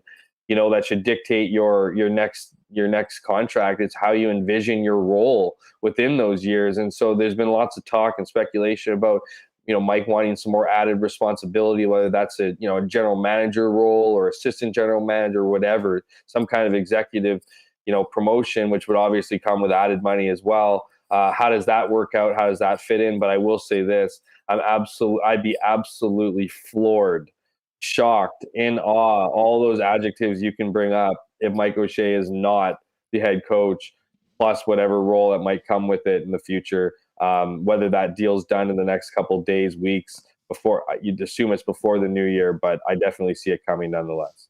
Hammer, great stuff as always. Thanks for doing this. Enjoy what should be a great hockey game tomorrow, Canada Life Center with the Jets and the Colorado Avalanche. And I'll look forward to talking to you next Monday. We'll see how delirious I am from the trip back from Qatar.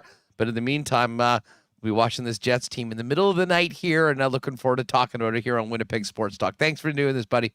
Hey, thanks for having me on, and keep having a good time out there, man. I think we're all living vicariously through your social media posts and all that. So thanks for that, and shout out to the viewers. You obviously make the show. Right on, but there's Jeff Hamilton at Jeff K. Hamilton on Twitter. Make sure to check out all of his work at the Winnipeg Free Press, winnipegfreepress.com, and in the broadsheet when you get the hard copy of the newspaper as well. All right, we got a big Canadian sports story to come up, and actually it's not about the soccer team here in Qatar. But just before we do that, of course, we hit on the Winnipeg Blue Bombers with Jeff Hamilton, and when we're talking Bombers here on Winnipeg Sports Talk, we do it for our friends at Princess Auto. Already counted down the days to get back at the stadium next year, and the Princess Auto tailgate party. Princess Auto, proud sponsors of the Bombers and, of course, of us here at Winnipeg Sports Talk, allowing us to do this every day for sports fans in Winnipeg. Princess Auto has 2 local locations. A great time to start looking ahead because to the holidays, because, of course, Princess Auto is the place where you'll find the best deals on the most unique assortment of tools and equipment around. Everything you need to complete the projects on your list is at Princess Auto. And, of course, you can also shop online 24/7, 365 at princessauto.com. Our friends at Culligan Water have been the go-to people for water products and services in Winnipeg as a family-owned company for over 65 years. And they really do have everything you and your family or your business needs. Water softeners, filters, bottled water coolers, whole home systems, and drinking water systems, not to mention citywide water delivery services and commercial and industrial water products and solutions. Whatever your water needs, talk to the folks at Culligan. They're at 1200 Sargent Avenue. You can give them a call at 204-694-5180 or check them out online at drinkculligan.com. And folks, with December upon us a little later on this week and the holidays here, you're going to maybe be doing a little bit of entertaining or maybe a little gift giving, and nothing better for both of those checks on your to-do list than the great taste of Canada's favorite Canadian whiskey, Canadian Club. Of course, CC, the official spirit of the Winnipeg Blue Bombers. It'll be a little bit before we can get back and enjoy CC or the CC and ginger ale in cans at IG Field. However, you can grab Canadian Club and ginger ale at your local beer store in 6-packs, and of course, everything the entire family of Canadian Club products awaits you at your local Manitoba liquor marts. Pop in and get stocked up in time for the holidays. And hey, got some great feedback on the atmosphere at Boston Pizzas for the big Canada soccer game so far. We will not be moving on to the elimination round in the round of 16. However, there still is one more chance to put the red on and cheer on our fellas, maybe to their first ever World Cup win, although it's going to be tough against the Moroccans. Now, that game is at 9 a.m. on Thursday, December 1st.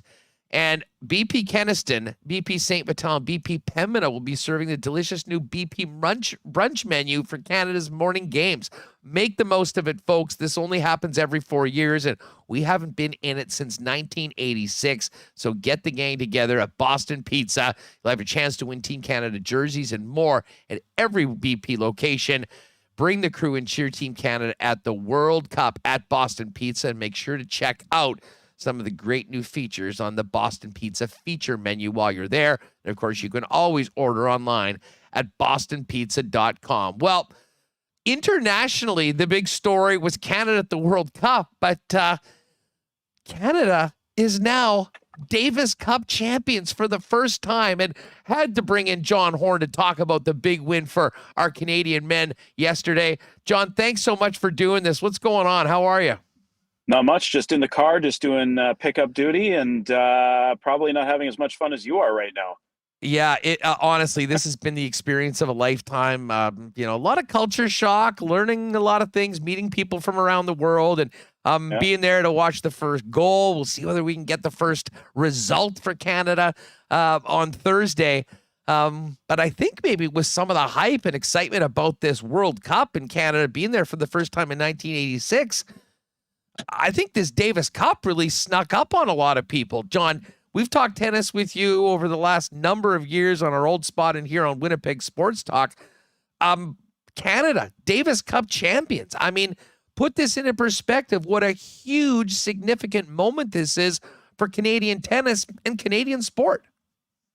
Yeah, and you know what's funny is I thought actually it was going to ride into the soccer match yesterday, because Canada wins the Davis Cup, and literally 5 minutes later, Canada scores their first goal yesterday. So I thought it was going to be a combo of success for the Canadian teams, but unfortunately it didn't happen in the soccer. They play well, and it was good to see them get that first goal. But yeah, I mean, look, it's actually very cool that this took place. I mean, it kind of bookended the season quite nicely. They win the ATP Cup to start the year in Australia as a team. The Canadian team did, with Shapovalov, Felix Auger-Aliassime, and other guys on that team. Vasek Pospisil wasn't there. Steven Diaz was. And then they finish off the year winning the Davis Cup. And I mean, well, what a better way to end the season for men's tennis. I mean, it's been really a good year for men's tennis, especially for Felix Auger-Aliassime. I think it's kind of fitting that he won the clinching match. It was sort of the right way for the whole season to end for the Canadian team. Just the success that he had this year, won his first title, won 4 titles in all. 60 match wins, played some phenomenal tennis this year, won the Laver Cup with the world team as well. So I think it was kind of ironic that, he finished off the last match and it was him who got the winning points. He played a great Davis Cup. He was 7-0 at Davis Cup this year, 5-0 in singles, won a couple doubles matches too. And, really it just sort of was the perfect way to wrap up the season for Canadian tennis and for him. So a great moment. 109 years the history of the Davis Cup has been going, and Canada wins it for the first time. And the other thing, I think it's sort of a nice way to sort of culminate what Tennis Canada has really put together, or helped put together over the years. They've played a big part in a lot of players' success in tennis just by helping fund them for training facilities. Some of the players didn't have the money, so they set up court time for them, paid some travel expenses. Some of the players have even paid Tennis Canada back. Milos Raonic and Bianca Andreescu have actually given money back to Tennis Canada as a thank you for, hey, you helped me get to where I got to, and thanks very much. So there's a lot of people behind the scenes, a lot of people on work for Tennis Canada over the years, a lot of players who went through the doldrums of men's tennis, where the Canada wasn't the powerhouse that it is now. You think of Peter Polansky, who was part of that winning team yesterday as a coach. He coaches Denis Shapovalov now. There's a lot of Frederic Fontaine. You think of Frank Dancevic, who's the coach. Was never a tremendously highly ranked singles player, but now gets the title as the coach of the team. And he went through the doldrums of Tennis Canada, over the years, the Canadian team not being that good. And I think of Vasily Pospisil, who's really delivered so many times on the Davis Cup stage, whether it be in qualifying matches or ties that have been in small parts of the world where Canada wasn't that great, but he was always there. And finally, he gets to hoist the trophy, basically helping the program for 10 years. So, I mean, really, it was a great moment, and kind of the Super Bowl of tennis, if you take away the Grand Slams for a lot of the players. Where you saw the real emotion and the raw emotion from Felix, especially, tears of joy for winning this title. They won the junior Davis Cup title in 2015, and now they cap it off by winning the big one 7 years later. John, if you can, because as I said, I think this really did catch a lot of people by surprise. Part of it is how it's broadcast, where it was, but take us through the Davis Cup final, if you can, the matches, who won, and what the big moments for Canada was, on the road to the historic victory. Yeah, well, it's actually quite unique. The Davis Cup has sort of done a little bit of a revamp over the last few years. You may remember, if anybody's followed Davis Cup in the past, usually the two teams that compete in the Davis Cup final, one of those teams is usually playing on home soil. So if it was in this case, Canada, whatever teams were in the final, but in this case, Canada, it could have been a home final in Canada. But because they've changed the format and they've decided to have it at one venue, it's been in Spain. It'll be in Spain next year as well. Spain in the past, they've decided to have all the teams come to one venue and play the final matches at this one venue. So it takes away a little bit of the raw. Like, I think it would have been great if Canada did have the home court advantage, and let's say they were playing at some arena, whether it's in Edmonton, Winnipeg, Toronto, Montreal, somewhere where 15,000 fans would have been there, or 10,000 fans would have been there cheering Canada on. It would have been raucous and a really solid environment. And that said, there were a lot of Canadians who made the trip to Spain to cheer on the team, and you saw them probably in the crowd during the match if you were watching. And so that's the unique part about Davis Cup now, is that it's not home and away now. It's now at one venue. So I don't like it as much, but that's kind of the evolving way that the Davis Cup is trying to work with the tours to make it more accessible for the players to get to. It's a long season, as we know, and a lot of the players, it's tough to play Davis Cup after finishing a grueling 10-month season. So, but how it works essentially in this case is that Canada actually got into the finals, but through a wild card. They actually weren't even supposed to get into the final. They tried to get through the qualifying portion, which would have got them in the finals in March. But Denis Shapovalov, Felix Auger-Aliassime, they didn't play, and they lost 4 matches to none to the Netherlands. So they were actually out of the finals, but because of the fact that Russia got bounced out of the event because of what happened with Ukraine, Canada was the highest ranked team that lost in the qualifying. So they automatically got themselves into the final based on that. So a very unique situation. And I think a lot of people, have overlooked that a little bit, just assuming Canada with the powerhouse players like Denis and Felix, they would automatically just be in there, but they actually got in as a wild card. So technically they got lucky that they were in there, kind of like in tennis where they have lucky losers who lose in qualifying but still get into the main draw because somebody pulls out at the last minute. That's kind of what happened to Canada here. And they got lucky and they rolled with it and got through a bunch of matches in qualifying. They beat Korea, they beat Spain, Denis Shapovalov and Felix Auger-Aliassime winning matches for Canada in the finals, and then they didn't even need the final doubles match because they won both the singles matches yesterday. So to beat some good teams, to beat Korea, to beat Spain, they beat Germany in the quarterfinals.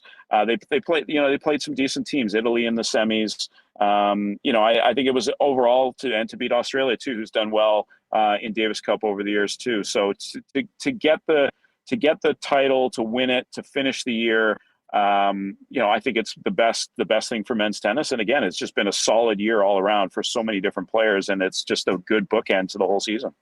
John Horn with us breaking down Canada's historic win at the Davis Cup, champions of the world of tennis, led by Denis Shapovalov and Canadian star Felix Auger-Aliassime.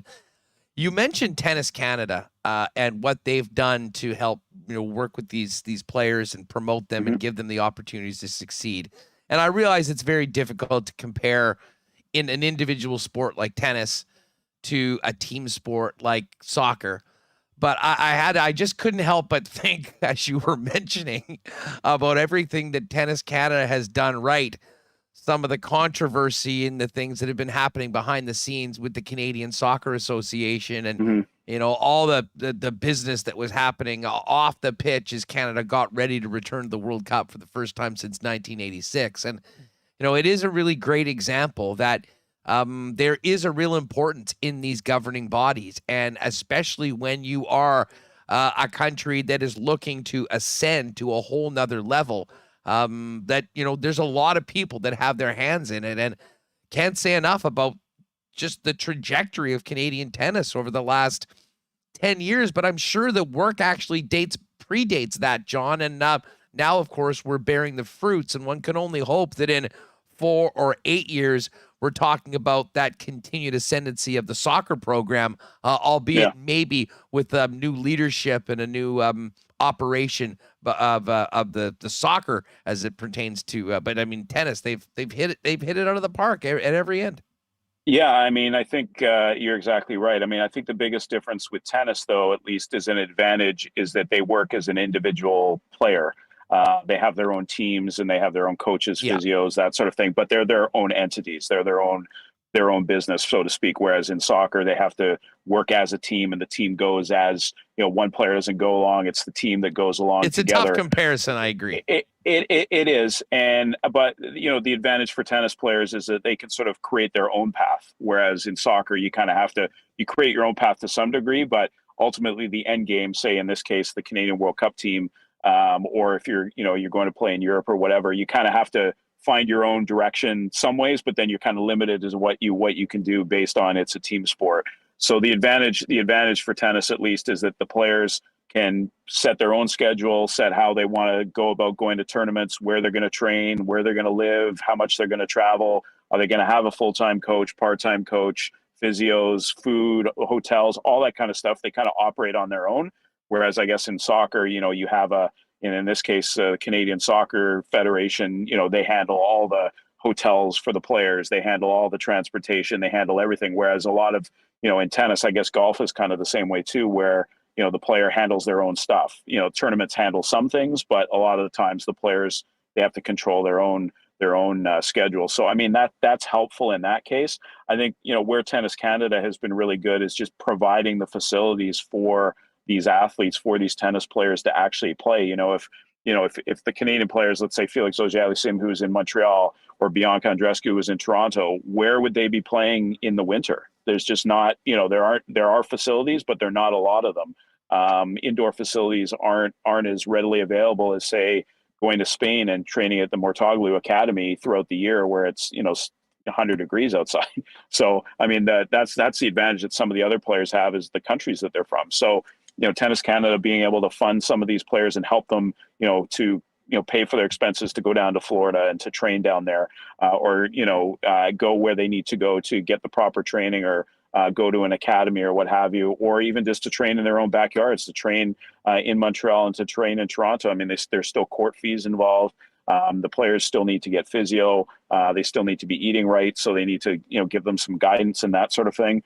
Not all the players have parents who are fully engaged in their kids' well-being. I mean, most parents want their best for their kids, but some parents are a little more hands-on than others. So that's where Tennis Canada can sort of step in and say, well, we know this person who helps with nutrition. We know this person who can give you court time, or we know this person who's got a ball machine or anything like that. So all these little things that help out. And that's why I think it's kind of cool that when Canada wins this, Davis Cup title, there's a lot of people, not just the players, who are really like emotionally,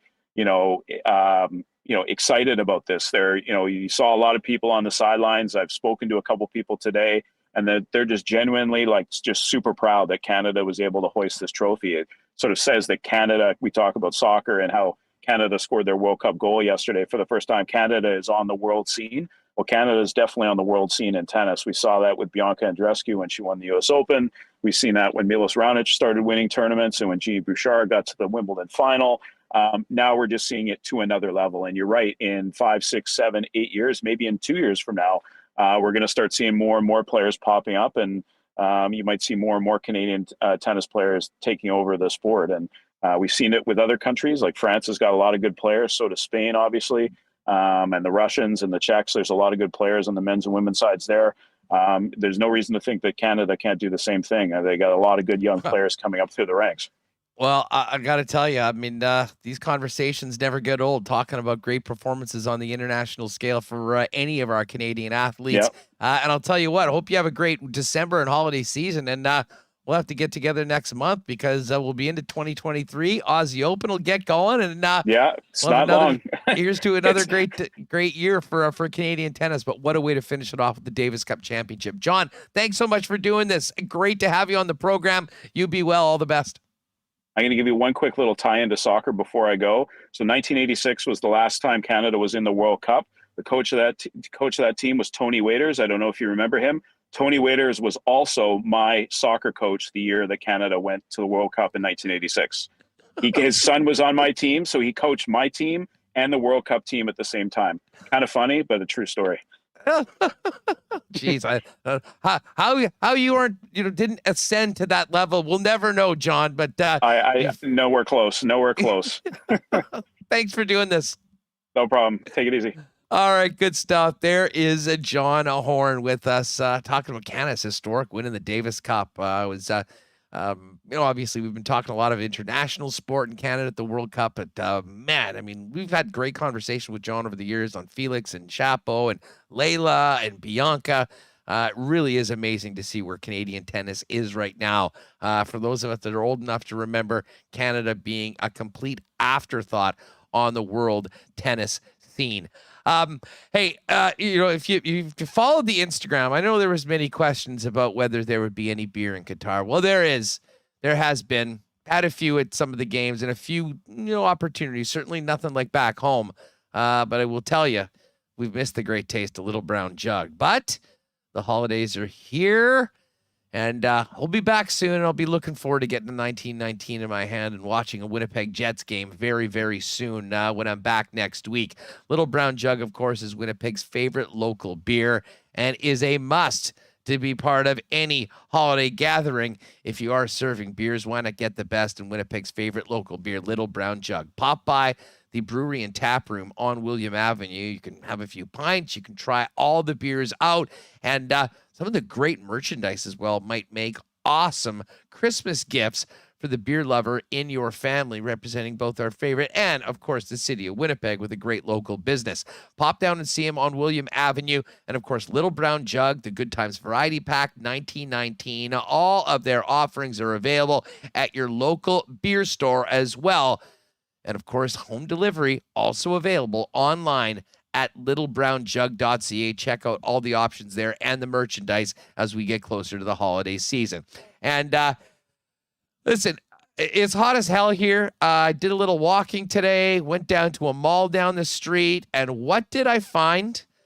Thinking about our good friends, the Nick and Nikki DQ, there you have it. The Qatar version of, well, this I don't believe is one of the Nick and Nikki DQs, but man, it was good. Had to get a blizzard for the walk home today. I was thinking about Nick today. Yes, DQ worldwide.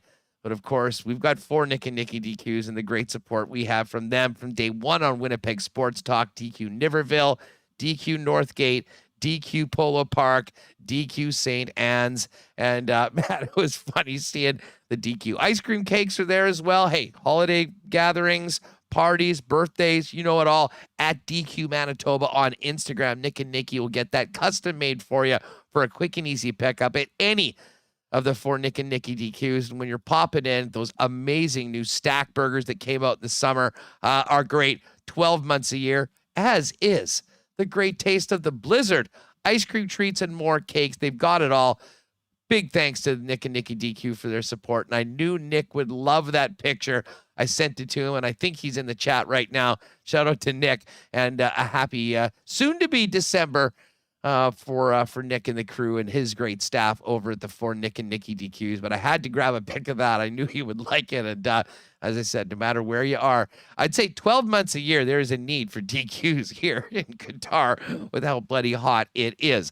All right, let's get Remis back in here. And Remo, I do want to hit the Coolbet lines before the end of the program, but we've got some pretty good audio from the Winnipeg Jets over the last couple days, really starting with Friday in Dallas. And there were so many other things. We did touch on this with both Poulin and with Jeff. But let's start with 4, because we'll talk about Bones, and everything that came out of the Chicago game first. But I mean, this was the story of the weekend. I know I was talking about it with friends nonstop here in Qatar. I can't imagine what it was like for Jet fans getting together with friends on Saturday after the game last night. Let's start off with 4. This was Bones' reaction to the incredibly controversial tying goal that sent the game to overtime before Josh Morrissey was the OT hero again.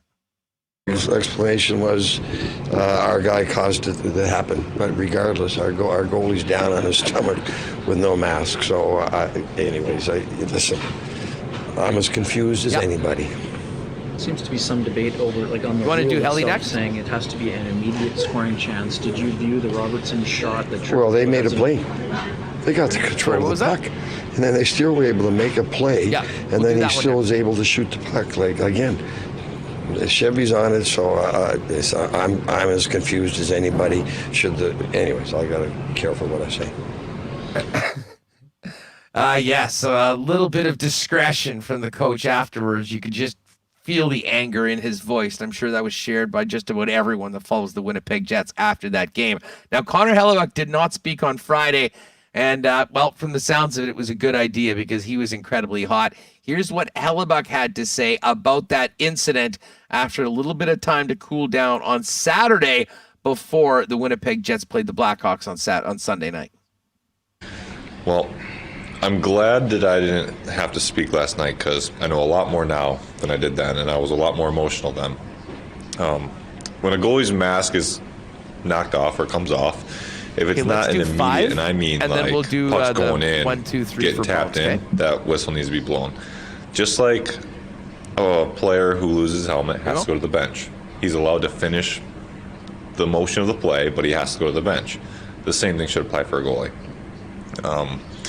Toronto is not able to replay the stoppage of play because that is on the refs for their discretionary. So they were replaying goalie interference, which it's a different argument, and I don't really even care about going there. That play needs to be blown dead. There was no immediate scoring chance after that. There was 2 passes made and a shot from the point. Those refs made a mistake. But I feel that the rule needs to change so that the war room and the refs have the opportunity to realize that they made a mistake, and they put me in danger. A lot of bad things that could have came from that. Plain and simple, when the goalie's mask gets knocked off, the play needs to get blown dead.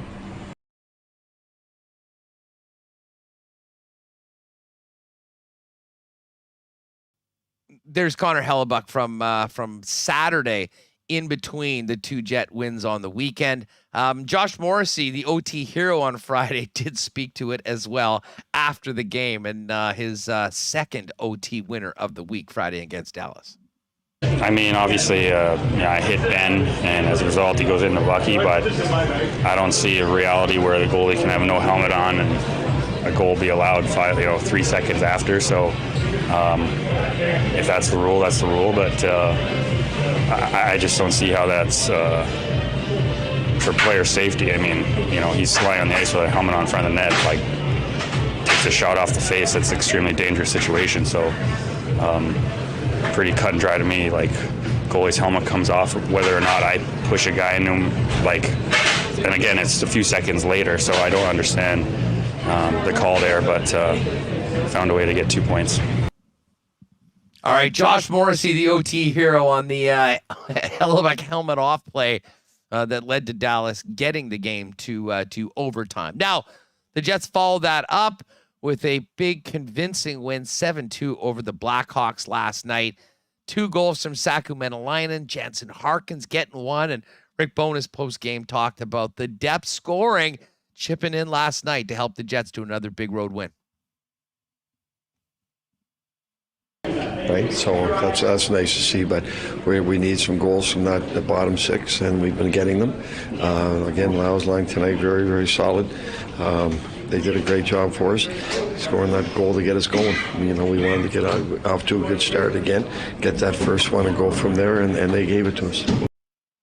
All right, there's Rick Bowness. Now, Dominic Toninato came in, and as you'll hear from Rick Bowness, one of the things that was very, very clear coming out of the Dallas game was the Jets got absolutely owned in the faceoff circle, and that was impactful as Dallas tried to climb back into the game with the goalie pulled late in the game. Now, Sam Gagner has been, a great player for the Jets so far this season, has played from the 4th line all the way up to the top line, but he wasn't in the mix last night as Morgan Barron returned, and they got Dominic Toninato in to, maybe help win in a few draws.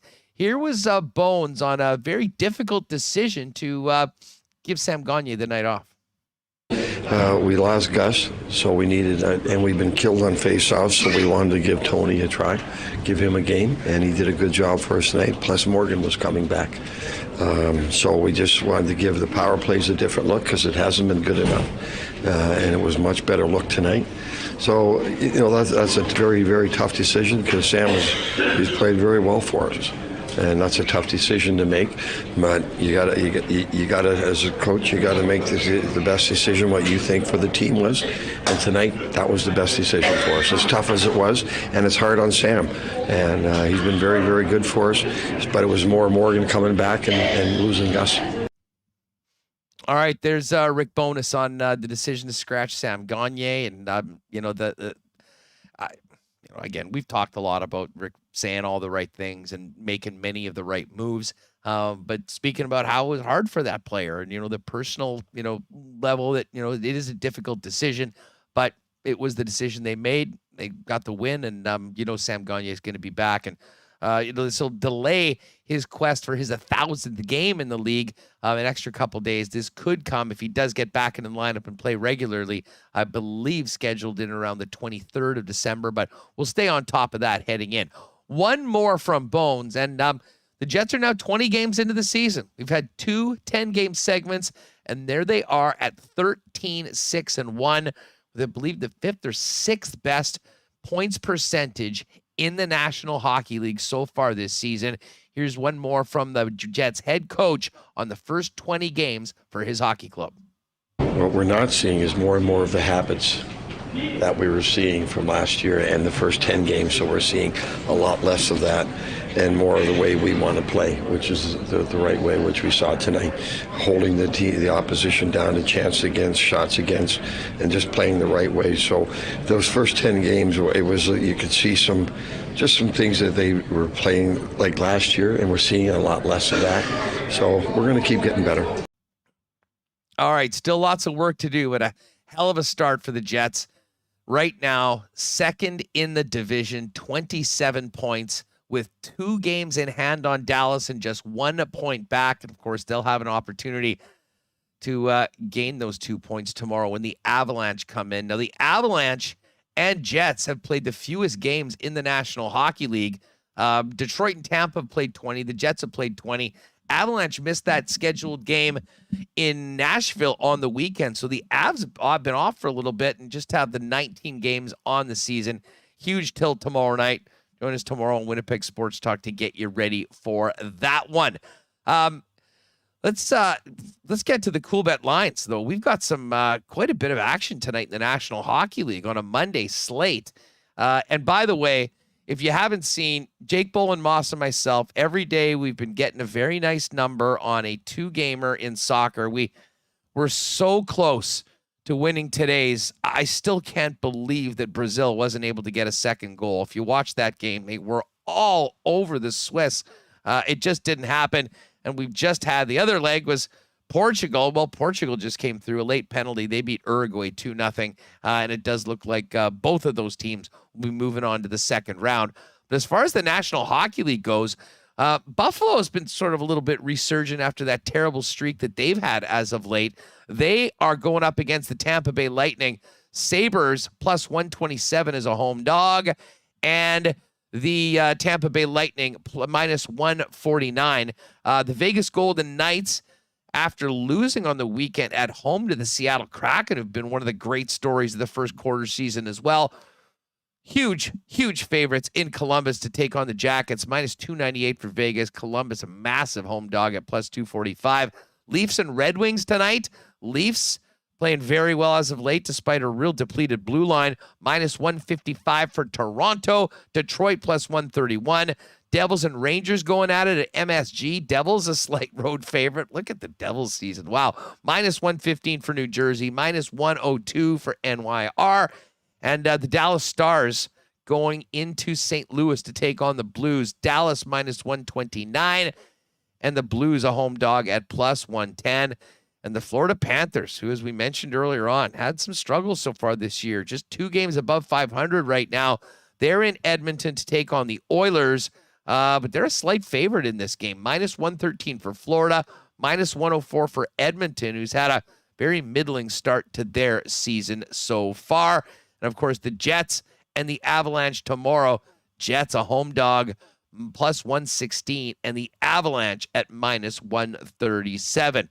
Let's quickly look ahead to the World Cup for tomorrow.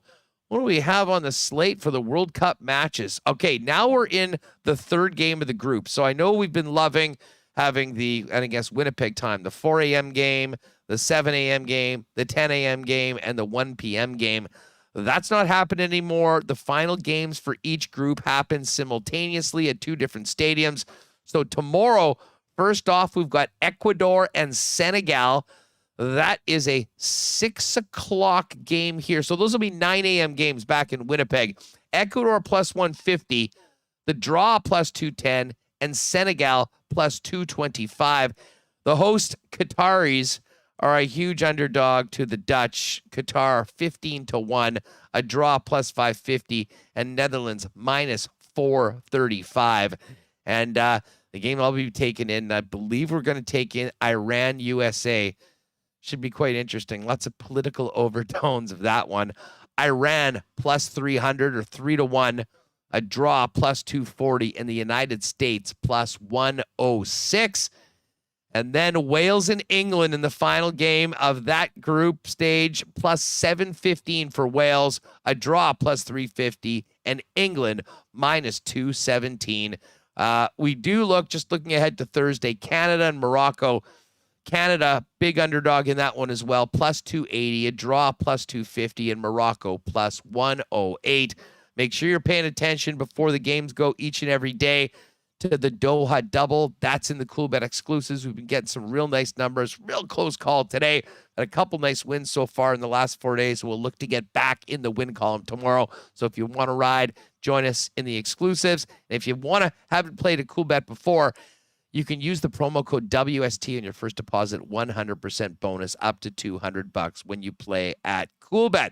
Remo, great to get back in, and I know you're going to be holding it down tomorrow, getting ready for what will be a huge game against the Colorado Avalanche.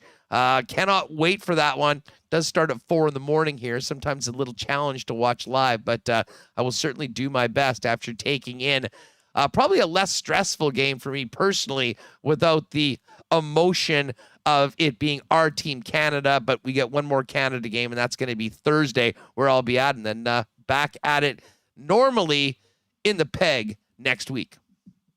Yeah, get out to as many games as you can, Hust. I encourage you to take a day and enjoy. It'll be nice to see a game without the stress, as you mentioned, of a Canada match. And I am looking forward to the Jets game tomorrow night against Colorado. Big litmus test, big measuring stick. And to be honest, the Jets, I think, have passed a lot of them this year. And they've talked a lot about how they're going to approach things and what they're going to do. And I feel like they've backed it all up. And I was very not sold on the Jets heading into the season, but I'm leaning towards I think the Jets are actually good, Huss. They're winning all the games they're supposed to win. They're playing against tough teams like the Dallas game on the road, and then they come and beat. After Minnesota, when they said, we're going to learn from this and we're going to be better, they went and actually did it. And they went into Chicago on the road and weren't like, oh, this is the end of a road trip where we're playing all of the games in so many nights. They went and beat the crap out of Chicago, who they're supposed to beat. And in previous years, they weren't winning those games. They were supposed to win. By previous year, mostly last year. They were, they'd be at home against Arizona and lay an egg. So, I mean, this is a great season. I'm blown away by Josh Morrissey, who was second star of the week. He's got 7 points in 4 games last week, leading the team. This is awesome, and I'm expecting a great match tomorrow. Colorado, not the same team that they were last year. They're missing a lot of guys. They just signed Alex Galchenyuk, who's been with their AHL team, to a contract. I know they've battled injuries. Landeskog's been out, turnover as well. Burakovsky's doing pretty well with Seattle, but I still think this will be a great match. Great game tomorrow. Jets Avs Tuesday night. So I would go out to them. They're still a great team, Huss, although their depth on forward not what it used to be. Well, you know what? Listen, obviously I'm having a hell of a lot of fun. I can't wait to go to the games tomorrow here. But, man, I'll be here in the middle of the night trying to watch this game and hopefully not anger tweeting like I was in the middle of the night after the Dallas game and that controversial end to the game. But make sure to join Remo tomorrow. We'll get a few of the guys in for a little bit of extra time to get you ready for Jets Avalanche and much more coming out of today and tonight in the National Hockey League, World Cup, and so much more. I'll be back with you all Wednesday to break down that Colorado game, look ahead to Canada's final match of the World Cup, and then you can do it. By the way, I didn't mention at the Coolbet Lines, we do have a Monday Nighter tonight. We didn't really talk NFL. I'm sure Remo can maybe talk a little bit more about that coming out of tomorrow's program. The Steelers are in Indy, and 1.5 point underdogs. The Colts laying -1.5 at home. That number's come down quite a bit. When Dusty and I did the lock shop earlier, just a couple hours ago, it was Pittsburgh +2.5 at even money and -3 or +3 was -116. So obviously a little bit of steam coming in on the Steelers. Check out today's lock shop. Make sure you, by the way, get to the lock shop YouTube channel, subscribe there. Go to our @LockShopBets and retweet that. When we get to 1,000 followers, 1,000 subscribers on the YouTube channel, giving away $1,000. All you got to do, subscribe, retweet that tweet to be in the mix for that. We're both on the Steelers tonight. We've got some more picks, a little more World Cup talk as well. So that's available, whether you're on the podcast or on YouTube. Go and check that out. Great show today. Apologize for a couple of the technical difficulties we've had, but Remo did a great job getting things straightened out, and I think it went pretty smoothly. Thanks so much to Dave Poulin. If you missed that conversation, if you came in later on, make sure to get back to the beginning and check that out in and around 1:25 into the program. Of course, Jeff Hamilton had a great chat with John Horn on Canada winning the Davis Cup.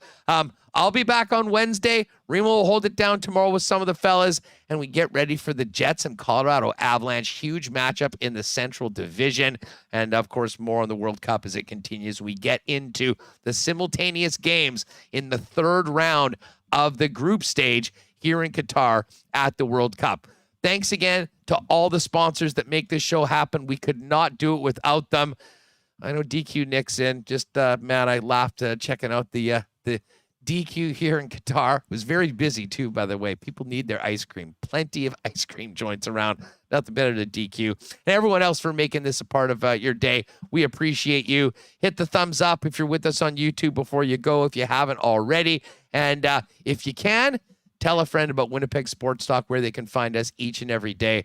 Even though we've been doing this for about 1.5 years, there's still people on a regular basis that, find out and hopefully become regulars with us. Podcast listeners, thank you as well. That's going to do it for us. From Qatar, I'm Andrew Paterson. Thanks to Michael Remis back at the mothership. We will see you tomorrow here on WST at 1:00 p.m.